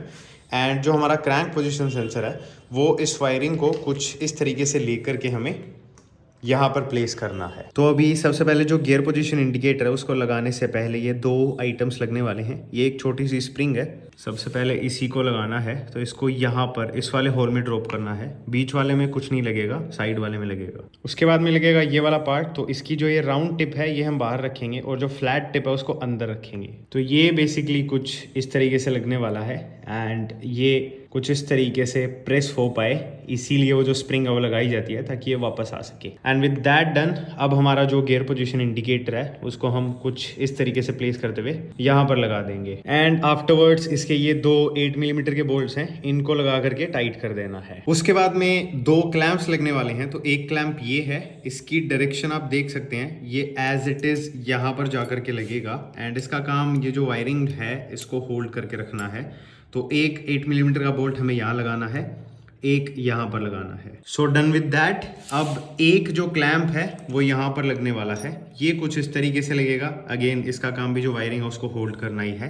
एंड इसमें ये एक 8 मिलीमीटर का बोल्ट है, ये लगने वाला है। एंड सबसे लास्ट में जो क्रैंक पोजीशन सेंसर है उसको यहाँ पर कुछ इस तरीके से प्लेस करके इन दो 8 मिलीमीटर के बोल्ट्स की हेल्प से इनको टाइट कर देना है।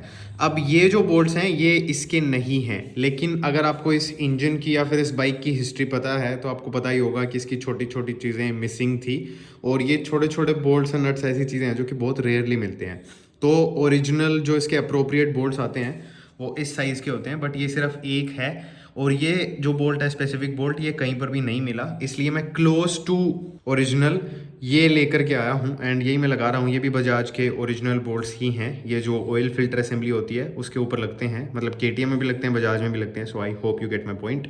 And what I will suggest is कि जितने भी आप ये बोल्ट्स लगा रहे हैं छोटे बड़े, इनमें आप थोड़ा सा लॉकटाइट या मतलब थ्रेड लॉकर है वो यूज़ जरूर करें, क्योंकि वाइब्रेशन से ये बोल्ट्स हैं ये खुलने के चांसेस रहते हैं। And that is the reason कि हम इंजन के अंदर के जो बोल्ट्स हैं उनमें थोड़ा थोड़ा लॉकटाइट लगा रहे हैं। एंड अभी बारी आती है हमारा जो बैलेंसर है उसका ड्राइव एंड ड्रिवन गियर है उसको लगाने की और उनकी टाइमिंग मैच करने की। तो सबसे पहले ये एक की है जो कि यहाँ पर एक स्लॉट है, इसमें लगने वाली है, तो इसको मैं केयरफुली प्लेस करूँगा। आफ्टरवर्ड्स ये हमारा ड्रिवन गियर है, तो इसको हम ये जो साइड इसकी बाहर रखते हुए ऐसे प्लेस करेंगे। सबसे पहले वो की लगाएंगे एंड उसके बाद में इसको प्लेस करेंगे।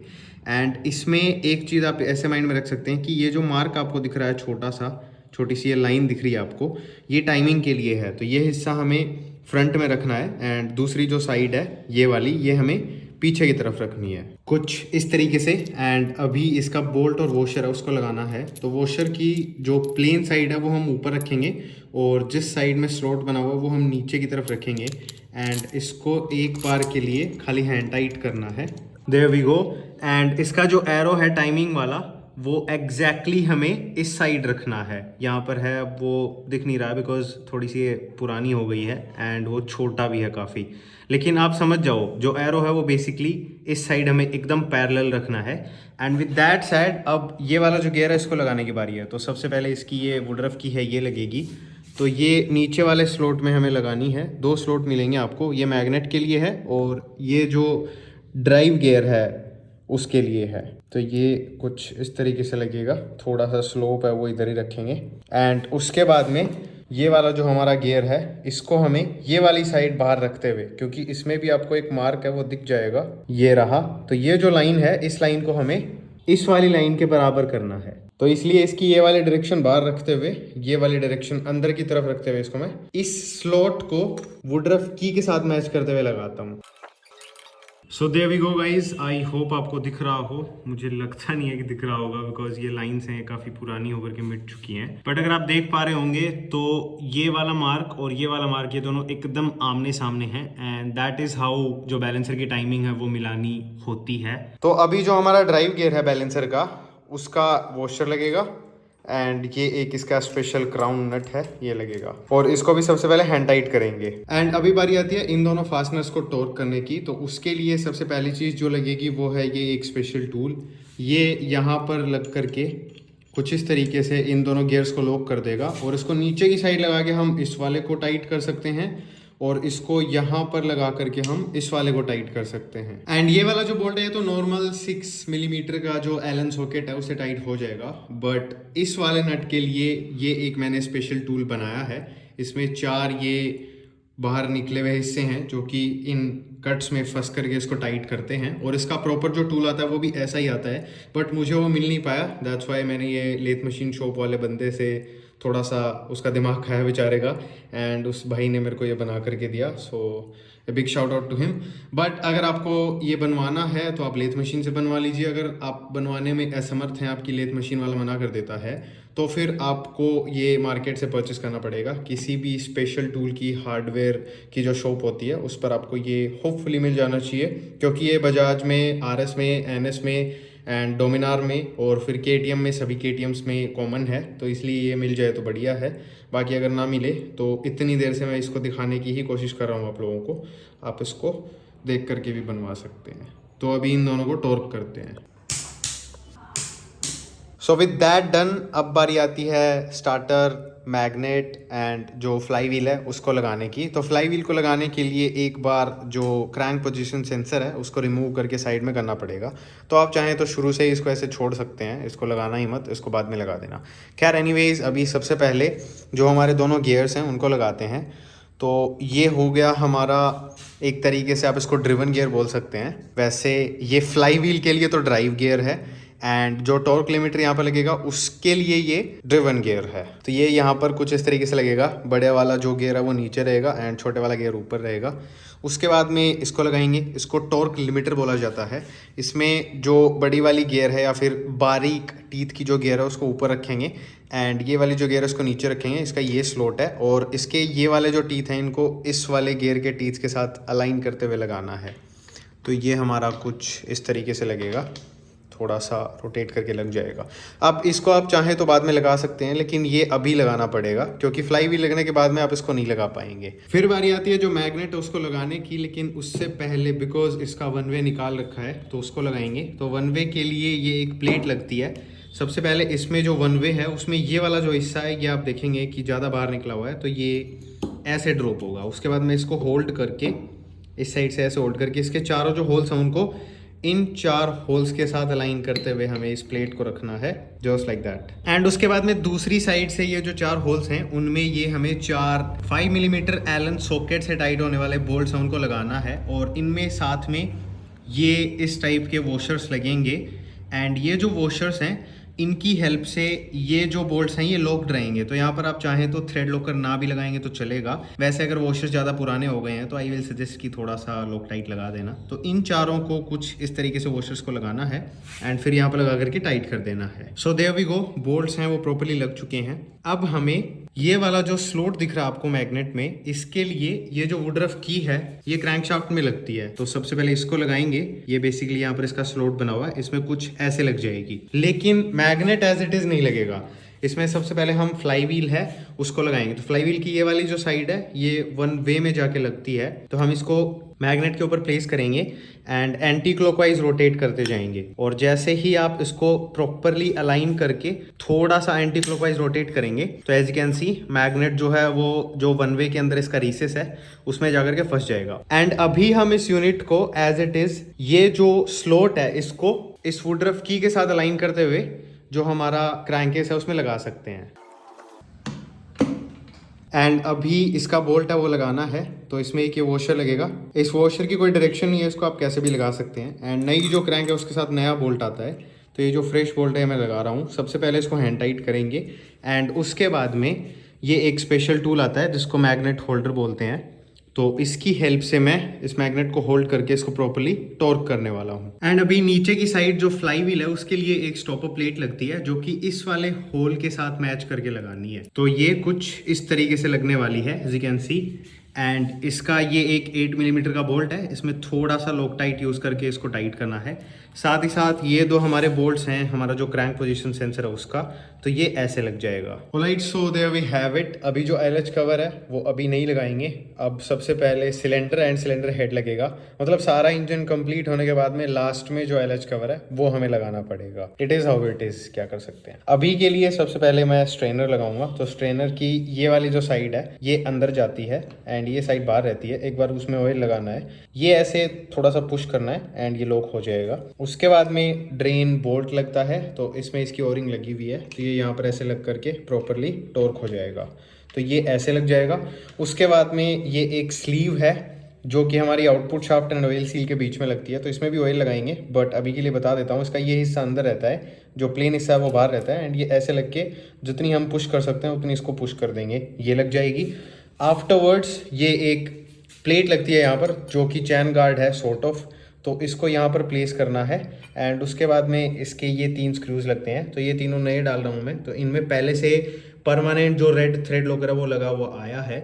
आपके केस में नहीं लगा हुआ हो तो आप ब्लू वाला थ्रेड लॉकर है वो लगा लीजिएगा, will be more than enough. So all set and done. अभी सबसे पहले यहाँ पर एक ये एक्स्ट्रा गैस्केट है, ये मतलब जो गैस्केट है उसको सपोर्ट प्रोवाइड करने के लिए लगाया जाता है।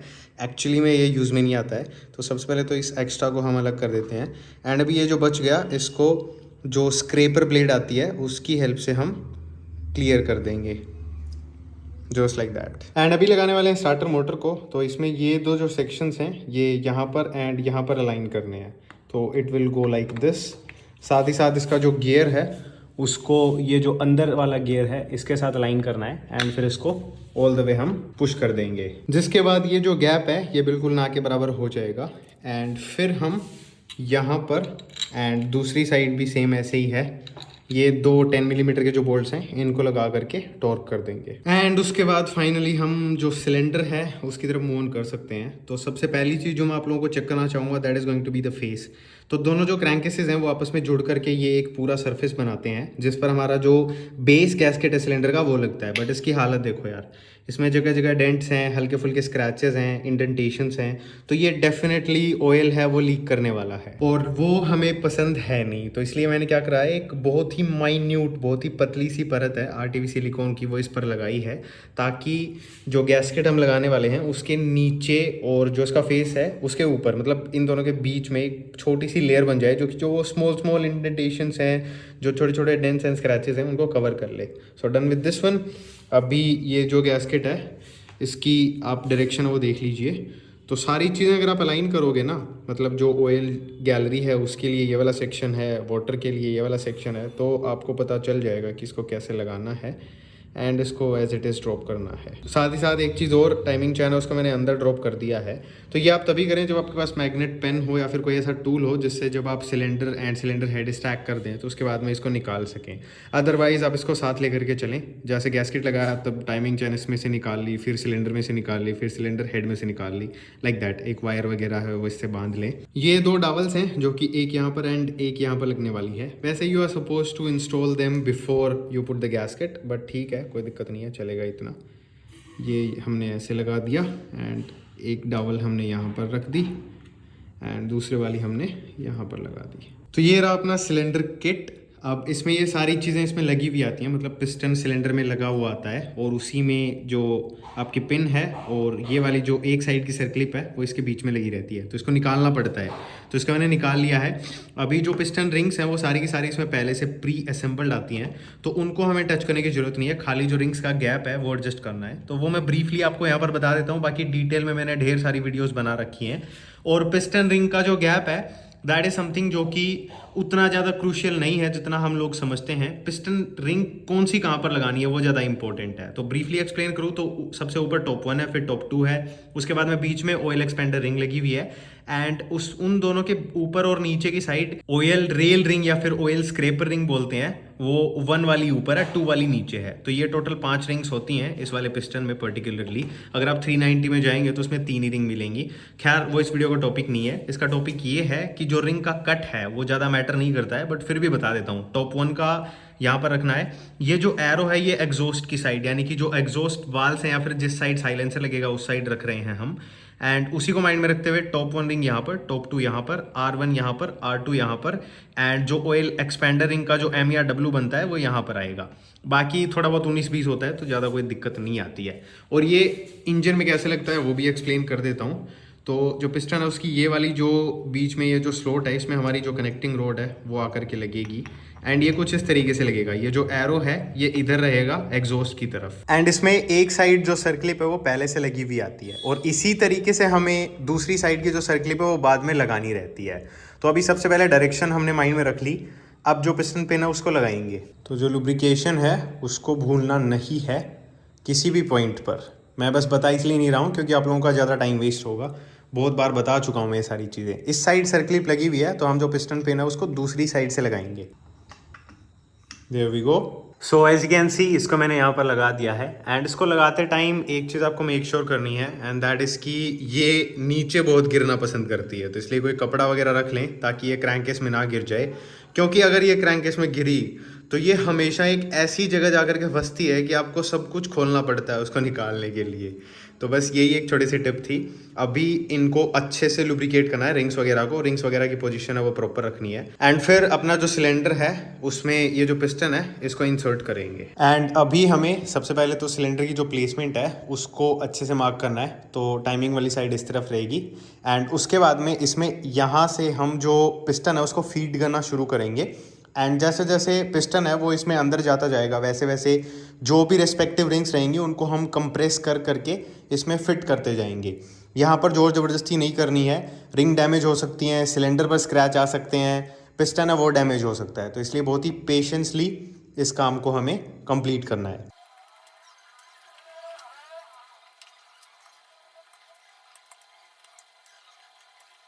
So there we have it, as you can see ये कम्प्लीटली फ्लैशली इंस्टॉल हो चुका है। तो अभी हम सबसे पहले यहाँ पर 2 डावल्स हैं वो लगने वाली हैं, एक यहाँ पर लगेगी लाइक दिस, एंड दूसरी जो है वो यहाँ पर लगने वाली है। उसके बाद में दूसरी साइड की जो टाइमिंग चेन की गाइड है उसको लगाना है, तो इसका ये जो हिस्सा है ये यहाँ पर फंसने वाला है, एंड साथ ही साथ ये जो सेक्शन है ये हम अंदर की तरफ रखेंगे, एंड ये वाली जो साइड है ये बाहर रहेगी, और ये एक जो सेक्शन है ये नीचे अंदर की साइड जाकर के स्लॉट होता है। सो मेक श्योर आप इसको पहले प्रॉपर्ली स्लॉट करें, एंड साथ ही साथ इसको भी, तो इन दोनों को प्रॉपर्ली स्लॉट करें, अदरवाइज आपकी जो गाइड है वो बैक एंड फोर्थ मूव करती रहेगी, जो कि या तो गाइड को डैमेज कर देगा या फिर टाइमिंग चैन को। तो अभी टाइमिंग चैन को मैं उठा लेता हूँ, एंड जैसे बताया था वैसे जो गाइड है उसको लगा देता हूँ। अभी वापस से इसको ड्रॉप कर देंगे, एंड उसके बाद में लगाएंगे हेड गैस्केट को। तो इसमें जितने भी बोल्ट होल्स हैं एंड इसका जो ओवरऑल डिज़ाइन है उसके अकॉर्डिंग अगर आप इसको मेजर करेंगे तो आपको प्रॉपरली समझ में आ जाएगा कि ये किस तरीके से लगने वाला है। एंड अभी बारी आती है जो सिलेंडर हेड है उसको इंस्टॉल करने की, बट उसको इंस्टॉल करने से पहले उसको प्रिपेयर करना पड़ेगा, एंड प्रिपेयरिंग में सबसे पहली जो टिप रहेगी that is going to be कि वाल्व लैपिंग की जो प्रोसेस होती है वो अगर एक एग्जॉस्ट और एक इनटेक वाल्व है तो आप लैपिंग करा के ले आइए, not gonna be a problem. But एक से ज़्यादा जब इनटेक एंड एग्जॉस्ट वाल्व्स होते हैं तब उन पे मार्किंग करनी पड़ती है। तो यहाँ पर इस सिलेंडर पर आप देखेंगे तो यहाँ पर आपको एक मार्किंग दिखेगी, ये लेथ मशीन शॉप वाले बंदे ने करी है जिसने इसकी वाल्व की लैपिंग करी है, तो यहाँ पर मार्किंग हो गई। एंड सेम इसी केस में आपको जो वाल्व्स हैं उन पर भी मार्किंग देखने को मिलेगी। सो इनटेक वाल्व में एज यू कैन सी ये रही मार्किंग, एंड एग्जॉस्ट में एक पर ये रही, इस वाले पर आपको ये मार्किंग देखने को मिल जाएगी। तो इस मार्किंग के अकॉर्डिंग ही आपको ये जो वाल्व्स हैं वो इंस्टॉल करने हैं, बिकॉज वाल्व लैपिंग जो होती है वो उस रेस्पेक्टिव सीट के साथ ही होती है। अगर आप किसी और सीट के साथ लैप करा गया वाल्व किसी और सीट में लगा देंगे तो चांसेस हैं कि उसकी जो सीलिंग है वो उतनी प्रॉपर्ली नहीं हो पाएगी, and that is the reason कि ये टिप सबसे ज़्यादा इंपॉर्टेंट है। अपार्ट फ्रॉम दैट जो वाल्व इंस्टॉलेशन की प्रोसेस है वो मोर और लेस बाकी के मोटरसाइकिल्स की तरह ही सेम है, but still I will explain it to you. Alright, so 3 मैंने लगा दिए, लास्ट वाले की आपको प्रोसेस दिखा देता हूँ। सो इट गोज लाइक, सबसे पहले हम थोड़ा सा ऑयल लगाते हैं आउटसाइड जो गाइड है उस पर, उसके बाद में वाल्व की जो ऑयल सील है उसको कुछ इस तरीके से यहाँ पर हम प्लेस करते हैं, एंड फिर इसको पुश करना रहता है। अब आप चाहें तो आप इसको हाथ से पुश कर सकते हैं, या फिर इस पर्टिकुलर केस में इस वाल्व सील की साइज के हिसाब से एक 8 मिलीमीटर का जो सॉकेट हेड है वो काफ़ी यूजफुल है। तो इसको इसके ऊपर रखना है एंड फिर पुश करना है। उसके बाद में इस पर वापस से ऑयल लगाना है, थोड़ा सा ऑयल सील का जो होल है उसमें भी डालना है। उसके बाद में पीछे की साइड से जो वाल्व है उसका जो स्टेम है उसको लुब्रिकेट करने के बाद में जो गाइड है उसमें से पास थ्रू करना है एंड बहुत ही जेंटली इसको पुश करना है, अदरवाइज जो सील है उसके डैमेज होने के चांसेस हैं। और यहाँ पर जो मार्किंग वाली बात है वो मैं पहले ही बता चुका हूँ, so there is no point in repeating it. उसके बाद में लगाएंगे इस लोअर रिटेनर को।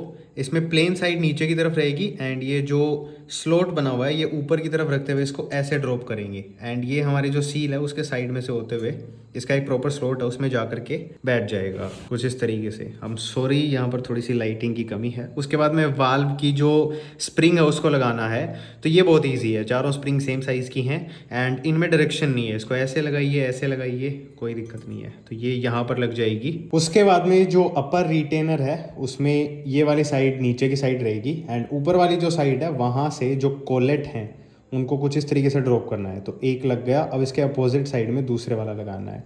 और कोलेट में ये जो हिस्सा है, जो बड़ा हिस्सा है या उभरा हुआ हिस्सा है वो ऊपर रहेगा, पतला हिस्सा नीचे की साइड रहेगा और दोनों जो कोलेट्स हैं वो आमने सामने बेसिकली कुछ इस तरीके से लगेंगे। फिर इनको एज इट इज होल्ड रखते हुए सबसे पहले यहाँ पर स्प्रिंग के ऊपर प्लेस करेंगे। फिर जिस साइड की वाल्व स्प्रिंग को कंप्रेस करना है उस साइड वाल्व का जो नीचे का हिस्सा है उसके नीचे एक कपड़ा या फिर कोई ऐसी चीज लगाएंगे जिससे कि जो वाल्व है वो बाहर ना निकले। अगर ये कपड़ा नहीं लगाएंगे तो होगा क्या, जब हम इसको कंप्रेस करेंगे तो मैं भी आपको दिखा देता हूँ। तो ये जो वाल्व है ये कुछ इस तरीके से बाहर निकलने की कोशिश करेगा, इसको हम बाहर नहीं निकलने देंगे। और अगर आपके पास ये स्पेशल टूल है तो आपको ये कपड़ा वगैरह लगाने की जरूरत नहीं है। ये कैसे यूज करना है मैंने काफी सारी वीडियोस में बता रखा है, कोई भी एक वीडियो मैं डिस्क्रिप्शन में डाल दूंगा, उसमें जाकर के आप देख लीजिएगा अगर आप टूल को ही यूज करने में इंटरेस्टेड हैं तो। अदरवाइज आप इसी वीडियो को कंटिन्यूअसली देखते रहिए बिकॉज इस टूल से ज्यादा आसान तरीका मैं आप लोगों के साथ शेयर करने वाला हूँ एंड वो होने वाला है इस स्पैनर की हेल्प से। तो हमें एक स्पैनर चाहिए, इस पर्टिकुलर इंजन की केस में 12 mm का स्पैनर है और स्पैनर ऐसा होना चाहिए जिसकी ये जो नेक है, गर्दन है, ये लंबी हो। अगर वो एकदम सीधा होगा तो हमारे काम नहीं आ पाएगा, ये जो नेक है ये लंबी होनी बहुत जरूरी है। तो अब इस स्पैनर की हेल्प से हम ये जो अपर रिटेनर है इसको नीचे की साइड पुश करेंगे एंड इसको इतना नीचे पुश करना है कि ये जो कोलेट्स हैं इनमें जो वो उभरा हुआ हिस्सा था ना उसके लिए जो वाल्व है उसके स्टेम में एक स्लॉट बना हुआ रहता है उसमें जाकर के फिट हो जाए। तो भी मैं आपको करके दिखाता हूं।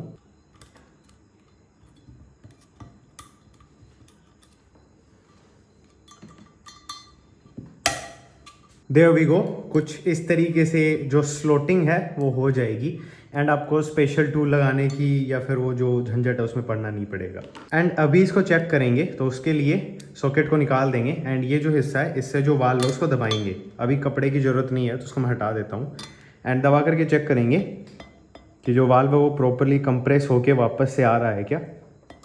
सो वी आर गुड। तो ऐसे ही सारे जो वाल्व्स हैं उनको इंस्टॉल करना रहता है। एंड यहाँ पर मैं जो टेम्परेचर सेंसर है उसको भी लगा देना ही प्रेफर करता हूँ बिकॉज अगर हेड है वो हम इंजन पर इंस्टॉल कर देंगे तो उसके बाद में यहाँ पर जो स्पैनर है वो पहुँचना थोड़ा डिफ़िकल्ट हो जाता है और इसमें इसकी जो ओरिंग थी वो इसके साथ ही थी, so don't worry about that. इसको मैं लगा करके टाइट कर लेता हूँ एंड फिर जो अपना हेड है उसको इंस्टॉल करते हैं। तो इसको इंस्टॉल करते टाइम ये वाली साइड टाइमिंग की तरफ रहेगी एंड इसको इंसर्ट करते टाइम दोनों जो गाइड्स हैं आप मेक श्योर करें कि उनको डैमेज ना कर दें।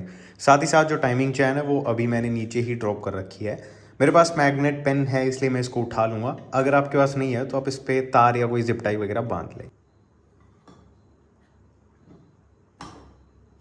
सो देयर वी गो, अपना जो सिलेंडर हेड है वो लग चुका है। तो अब बारी है जो हेड के बोल्ट्स हैं उनको लगाने की। टोटल 6 बोल्ट्स लगते हैं, 4 बड़े 2 छोटे।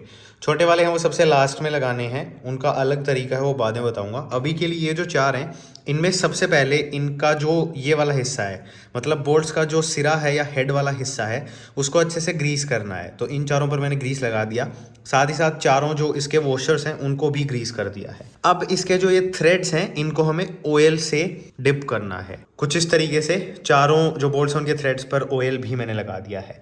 अब ये जो तरीका है ये मैंने कोई अपने मन से नहीं बनाया है, ये वर्कशॉप मैनुअल का मेथड है। तो अगर कमेंट सेक्शन में कोई विद्वान बैठा है ये बोलने के लिए कि थ्रेड्स को लुब्रिकेट क्यों कर रहा है, फिर टॉर्क की रीडिंग गलत आएगी, तो मेथड ही ये है, तो इसी तरीके से करा जाएगा ना।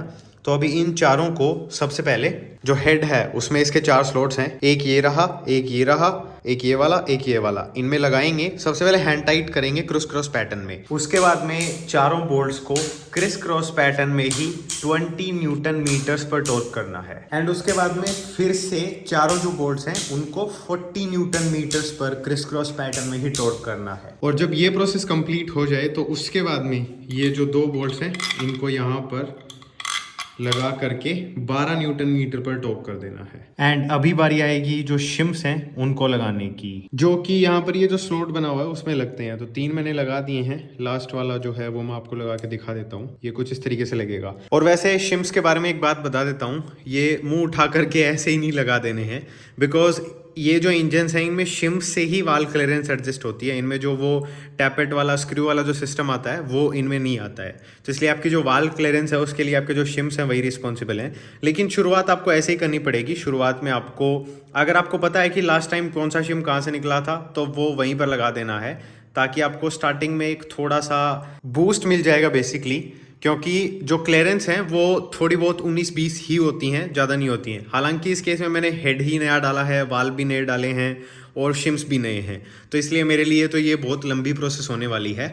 लेकिन डोंट वरी गाइस, उसको कवर मैंने एक डिफरेंट वीडियो में कर रखा है।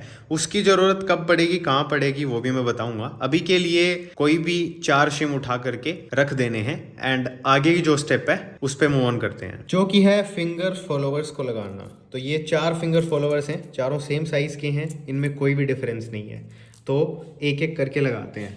सबसे पहले ये वाला जो फिंगर फॉलोवर है इसको हम यहाँ पर ये जो स्लॉट है इसमें ड्रॉप कर देंगे कुछ इस तरीके से। एंड सेम इसी तरीके से आगे वाले स्लॉट में हम दूसरा जो फिंगर फॉलोवर है उसको ड्रॉप कर देंगे। एंड उसके बाद में इस वाली साइड आपको एक होल दिखेगा, उसमें से इसकी जो ये शाफ्ट है जो कि फिंगर फॉलोवर्स को होल्ड करके रखती है उसको पास करना है। ये बाई डायरेक्शनल है, किसी भी साइड आप लगा सकते हैं, नॉट एन इशू।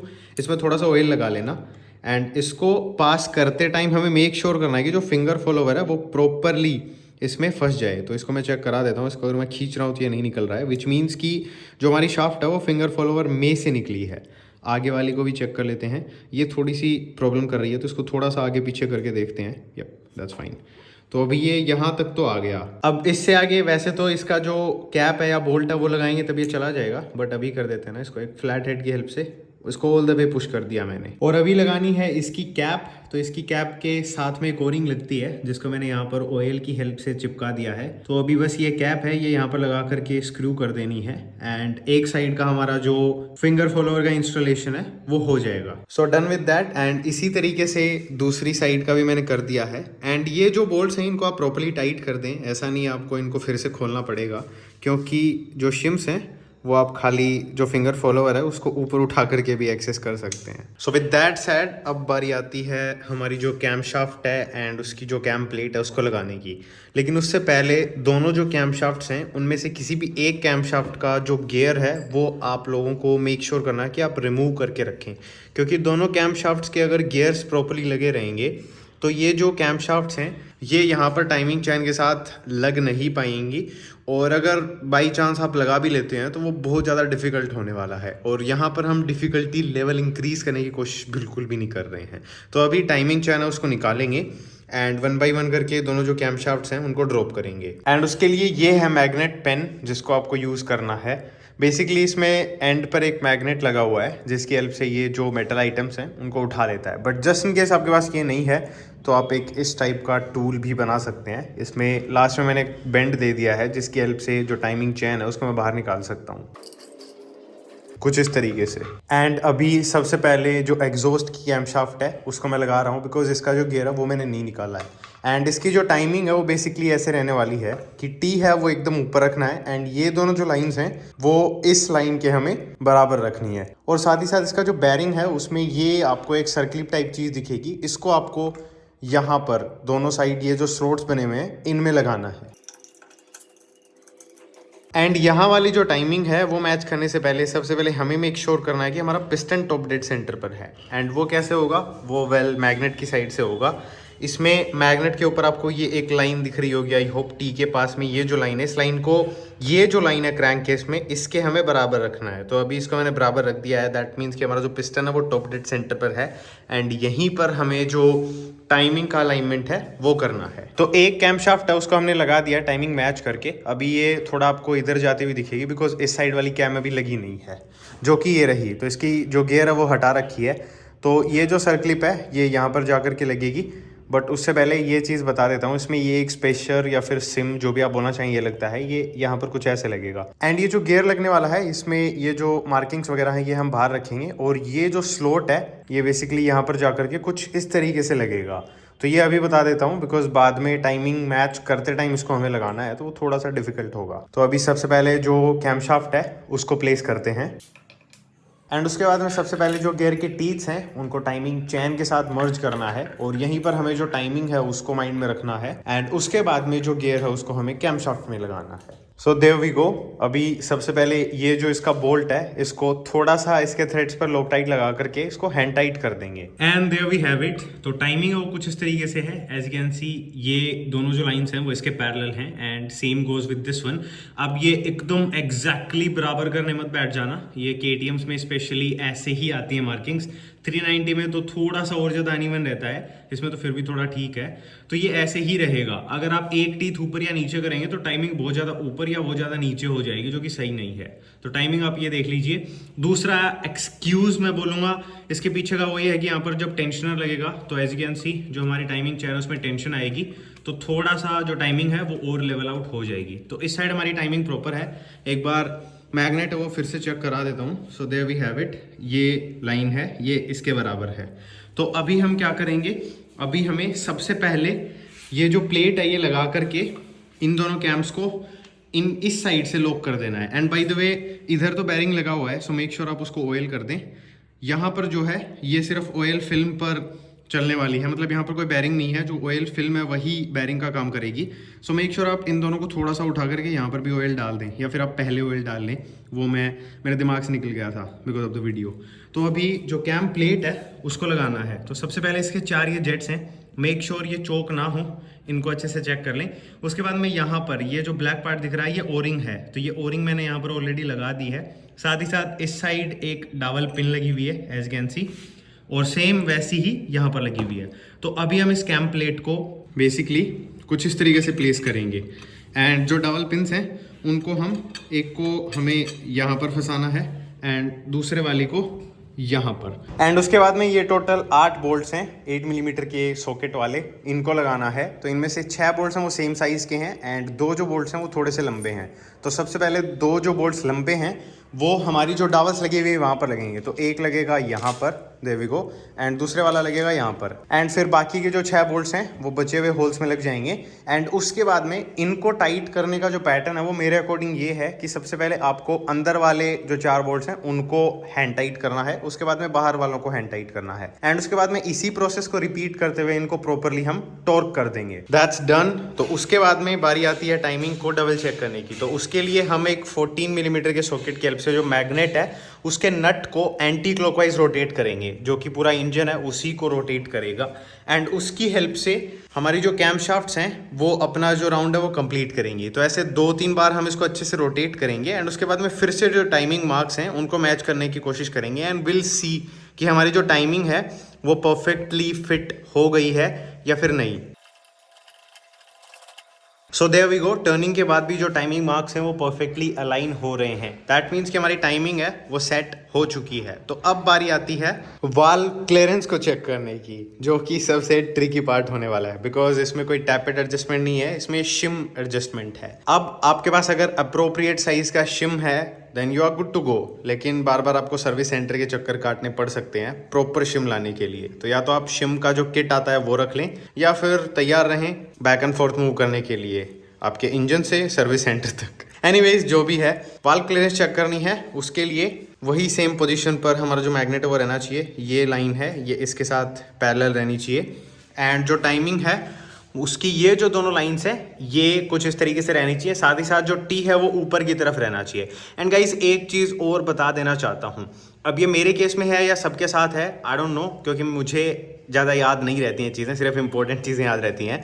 लेकिन इस इंजन में, इस पर्टिकुलर इंजन में ये दोनों जो कैमशाफ्ट्स हैं मैंने नई खरीदी हैं, लेकिन फिर भी इनमें कोई भी ऐसी मार्किंग नहीं है जो कि ये बताती हो कि ये कैमशाफ्ट एग्जॉस्ट की है, ये इनटेक की है। सो एक गुड आइडिया इज़ कि आप सबसे पहले इनके जो गियर्स वगैरह है ना वो खोलना मत, एंड इसीलिए मैंने बोला था कि सिर्फ एक ही जो कैमशाफ्ट है उसका गियर खोलना है, तो वो उसी में आप वापस लगाओगे।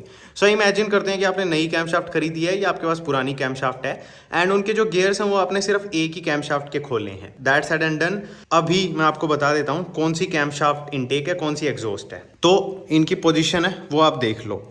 ये दोनों कैमशाफ्ट अगर दोनों के गियर्स आपस में आप स्विच नहीं करोगे तो 100% इसी तरीके से लगेंगी। अगर ये कैमशाफ्ट आप टी वाली पोजीशन को ऊपर रखते हुए इधर लगाओगे तो इसके जो ये लोब्स हैं इनकी पोजीशन ऐसे रहेगी, मतलब ये अभी ऐसे है ना, अभी इसको इधर समझ लो और इसको इधर समझ लो, तो दोनों जो लोब्स हैं वो आपस में एक दूसरे की तरफ रहेंगे। अभी ये एक दूसरे से अपोजिट है, मतलब एक दूसरे से ये रूठे हुए हैं, अभी ये बात नहीं कर रहे। लेकिन अगर इनको गलत लगा दोगे आप तो ये आपस में बात करने लग जाएंगे, तो इनको बात नहीं करने देना है। That's what I am trying to say, अगर आपको आसानी से समझ में आता है। तो अभी ये लोब इस साइड है, ये लोब इस साइड है, ये हमारी इनटेक की कैमशाफ्ट है, ये एग्जॉस्ट की। इनको अगर उल्टा लगा दोगे तो एज आई सेड टी की पोजीशन ऊपर की साइड रखते हुए ये दोनों आपस में बात करने लग जाएंगे, जो कि हम नहीं चाहेंगे। तो बस कुछ यही स्टूपिड सा तरीका है ये जानने का कि कौन सी इनटेक की कैमशाफ्ट है, कौन सी एग्जॉस्ट की है। हालांकि 390 वगैरह में तो एग्जॉस्ट, RH वो सारी चीज़ें लिखी हुई आती हैं, तो समझ में आ जाता है कि हाँ यार ये एग्जॉस्ट है, ये इनटेक है। बट इसमें ऐसा नहीं है। अगर है तो बहुत बढ़िया चीज़ है, इनटेक वाली इनटेक साइड रख देना, एग्जॉस्ट वाली एग्जॉस्ट साइड, बट इस केस में नहीं था तो मैंने एक टिप आपको बता दी। तो अब वाल क्लियरेंस पर वापस आते हैं। तो इसकी जो इनटेक की वाल क्लियरेंस है वो सेम एज 390 है, 0.08 mm से 0.12 mm तक, और एग्जॉस्ट की भी सेम 390 की तरह ही है, 0.13 mm से लेकर के 0.17 0.17 mm तक।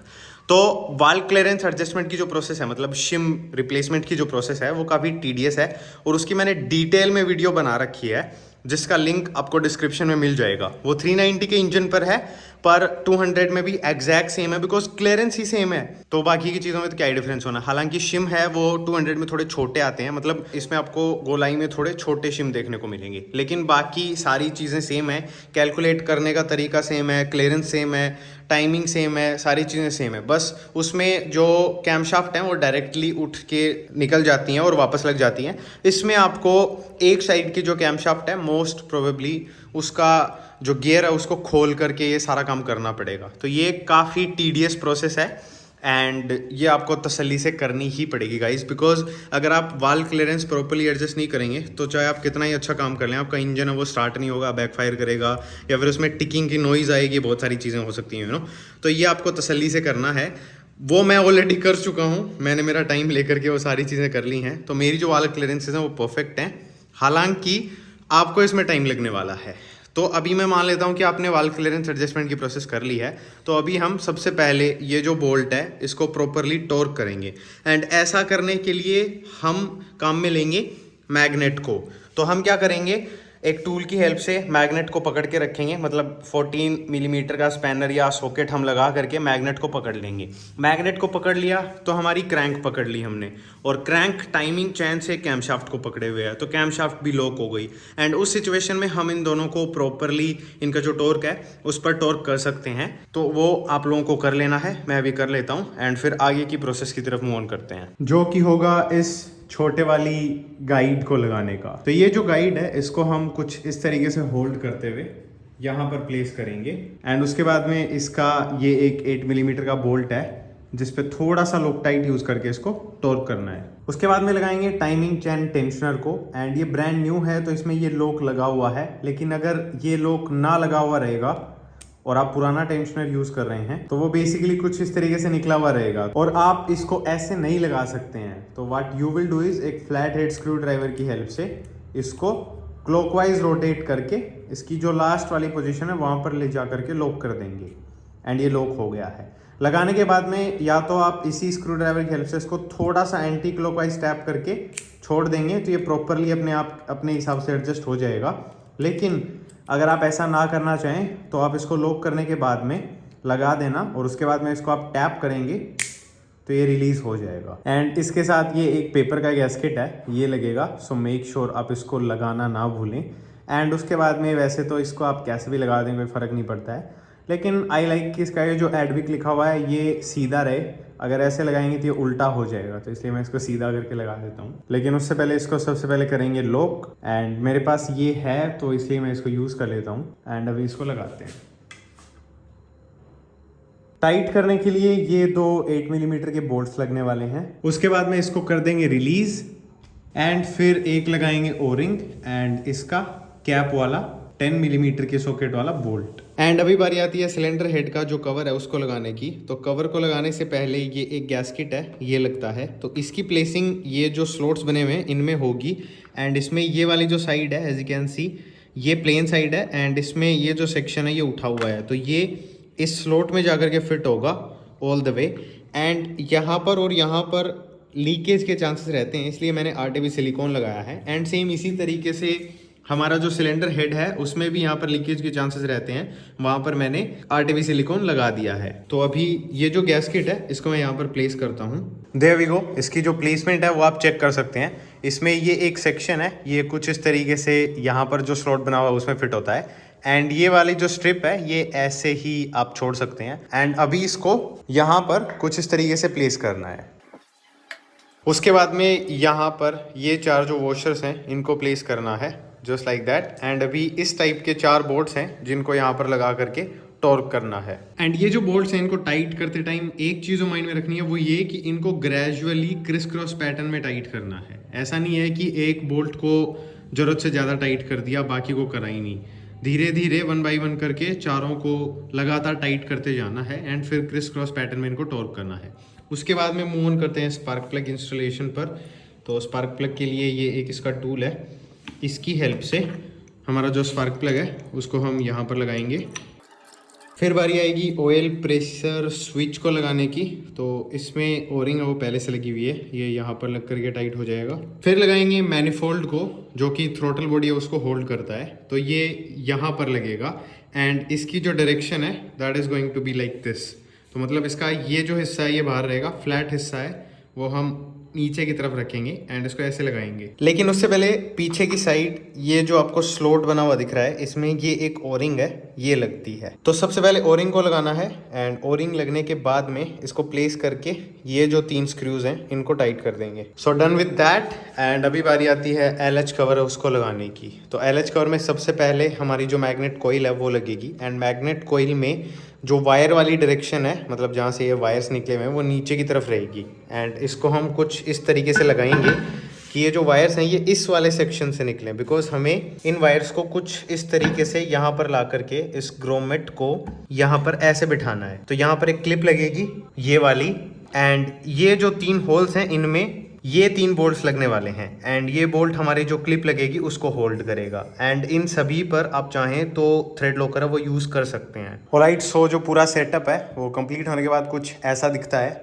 तो मैग्नेट कोइल, उसकी वायरिंग एंड ये जो प्लेट हमने लगाई है वायरिंग को रोकने के लिए, उसकी जो पोजीशन है वो आप अच्छे से देख लीजिए ताकि अगर आपने खोल रखा है तो आप सही तरीके से लगा पाएँ। साथ ही साथ यहाँ पर ये जो ग्रोमेट था उसके साथ भी मैंने सेम चीज़ करी है, इस पर भी मैंने आरटीबी सिलिकॉन है वो लगाया है ताकि यहाँ से लीकेज ना हो। आफ्टर दैट बिकॉज ये जो हमारा LH कवर है जो डावल्स हैं वो इसमें फंसी हुई थी, तो इसलिए मैंने जो पेपर गैस्केट है वो भी इसी पर लगा दिया है। बिकॉज यहाँ पर डावल्स नहीं है तो इसलिए ये अटक नहीं पाएगा, दैट्स वाई यहाँ पर लगाया जा चुका है। तो अभी हमें इसको होल्ड करते हुए डावल्स को अलाइन करते हुए, बेसिकली एक डावल यहाँ पर है एंड एक नीचे की तरफ है, तो इनकी पोजीशंस अलाइन करते हुए इसको प्लेस करना है। एंड जो कोइल है उसको जो मैग्नेट है वो खींचेगा। सो मेक श्योर आप अपना हाथ वगैरह बीच में ना डाल दें। ज़्यादा कुछ तो नहीं होगा बट हल्की फुल्की खरोंच है वो आने के चांसेस हैं। सो क्यों ही करना है हमें ऐसा काम। एंड उसके बाद में टोटल 9 बोल्ट्स हैं जिनको हमें लगा करके टॉर्क करना है क्रिस क्रॉस पैटर्न में। साथ ही साथ 1 2 3 ये 3 जो बोल्ट होल्स हैं इनको खाली छोड़ना है, बिकॉज यहाँ पर जो बोल्ट्स लगेंगे वो अलग होंगे और वो तब लगेंगे जब चैन कवर लग जाएगा, तो इसलिए इन तीनों को हम खाली छोड़ेंगे अभी। एंड इसी के साथ लास्ट आइटम जो बचता है वो है ये कैप। तो इसकी ओरिंग यहाँ पर लगी हुई है, इसको यहाँ पर लगा करके टाइट करना है। एंड हमारा जो इंजन है वो रेडी हो चुका है। अब इसमें बहुत सारी चीज़ें लगने वाली हैं, ये खुद जा कर के चैसी में लगने वाला है, लेकिन वो सारा कुछ तो कवर नहीं करा जा सकता ना। खैर, एक जाते जाते टिप देना चाहूँगा, वो ये रहेगी कि यहाँ पर जो पाइप लगती है मेक श्योर करें कि उसमें 2 ओरिंग्स लगे। यहाँ पर 2 रबड़ की ओरिंग्स लगती हैं, वाटर पंप की जो ओरिंग है वो 2 लगती हैं। तो इस बात पर मैं ज़्यादा जोर दे रहा हूँ क्योंकि अगर एक ओरिंग लगाएंगे तो यहाँ से कूलेंट लीक होगा। And with that said and done, ये रहा अपना इंजन।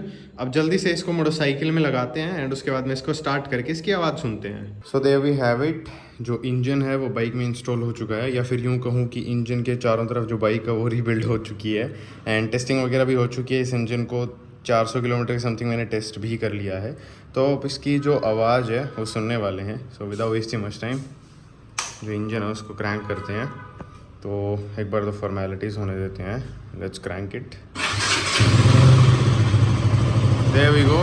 कोई चेक इंजन लाइट या कुछ नहीं है। ये जो लाइट ब्लिंक कर रही है ये लो फ्यूल लेवल की है बिकॉज बाइक जो ओवर रिजर्व में है। अब आप साउंड सुन लो अच्छे से।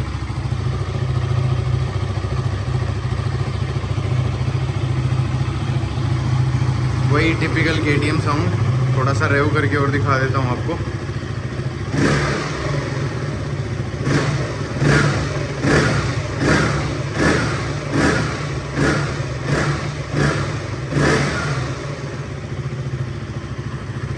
प्रॉपर टिपिकल KTM साउंड है, वही आ रही है। कोई एक्स्ट्रा टिकिंग नहीं है, कोई और टाइप की नॉइज़ नहीं है, कोई स्मोक वगैरह नहीं है, कुछ नहीं है। ऑलरेडी मैं बाइक को टेस्ट भी कर चुका हूँ। ट्रिप मीटर पे दिखाता हूँ आप लोगों को अगर दिखाएगा तो। 433 किलोमीटर्स का मैं टेस्ट कर चुका हूँ। तो बस यही था गाइज़ इस वाली वीडियो के लिए। आगे आने वाली जो वीडियोज़ हैं उनमें आपको ये पूरी बाइक असेंबल होती हुई सीरीज़ में दिखने वाली है एंड उसके लिए ज़्यादा वेट नहीं कराऊँगा। फटाफट जो सीरीज़ है उसको अपलोड कर दूँगा। इस वाली वीडियो के लिए इतना ही। फिर मिलेंगे कभी किसी और वीडियो में, तब तक के लिए बाय बाय।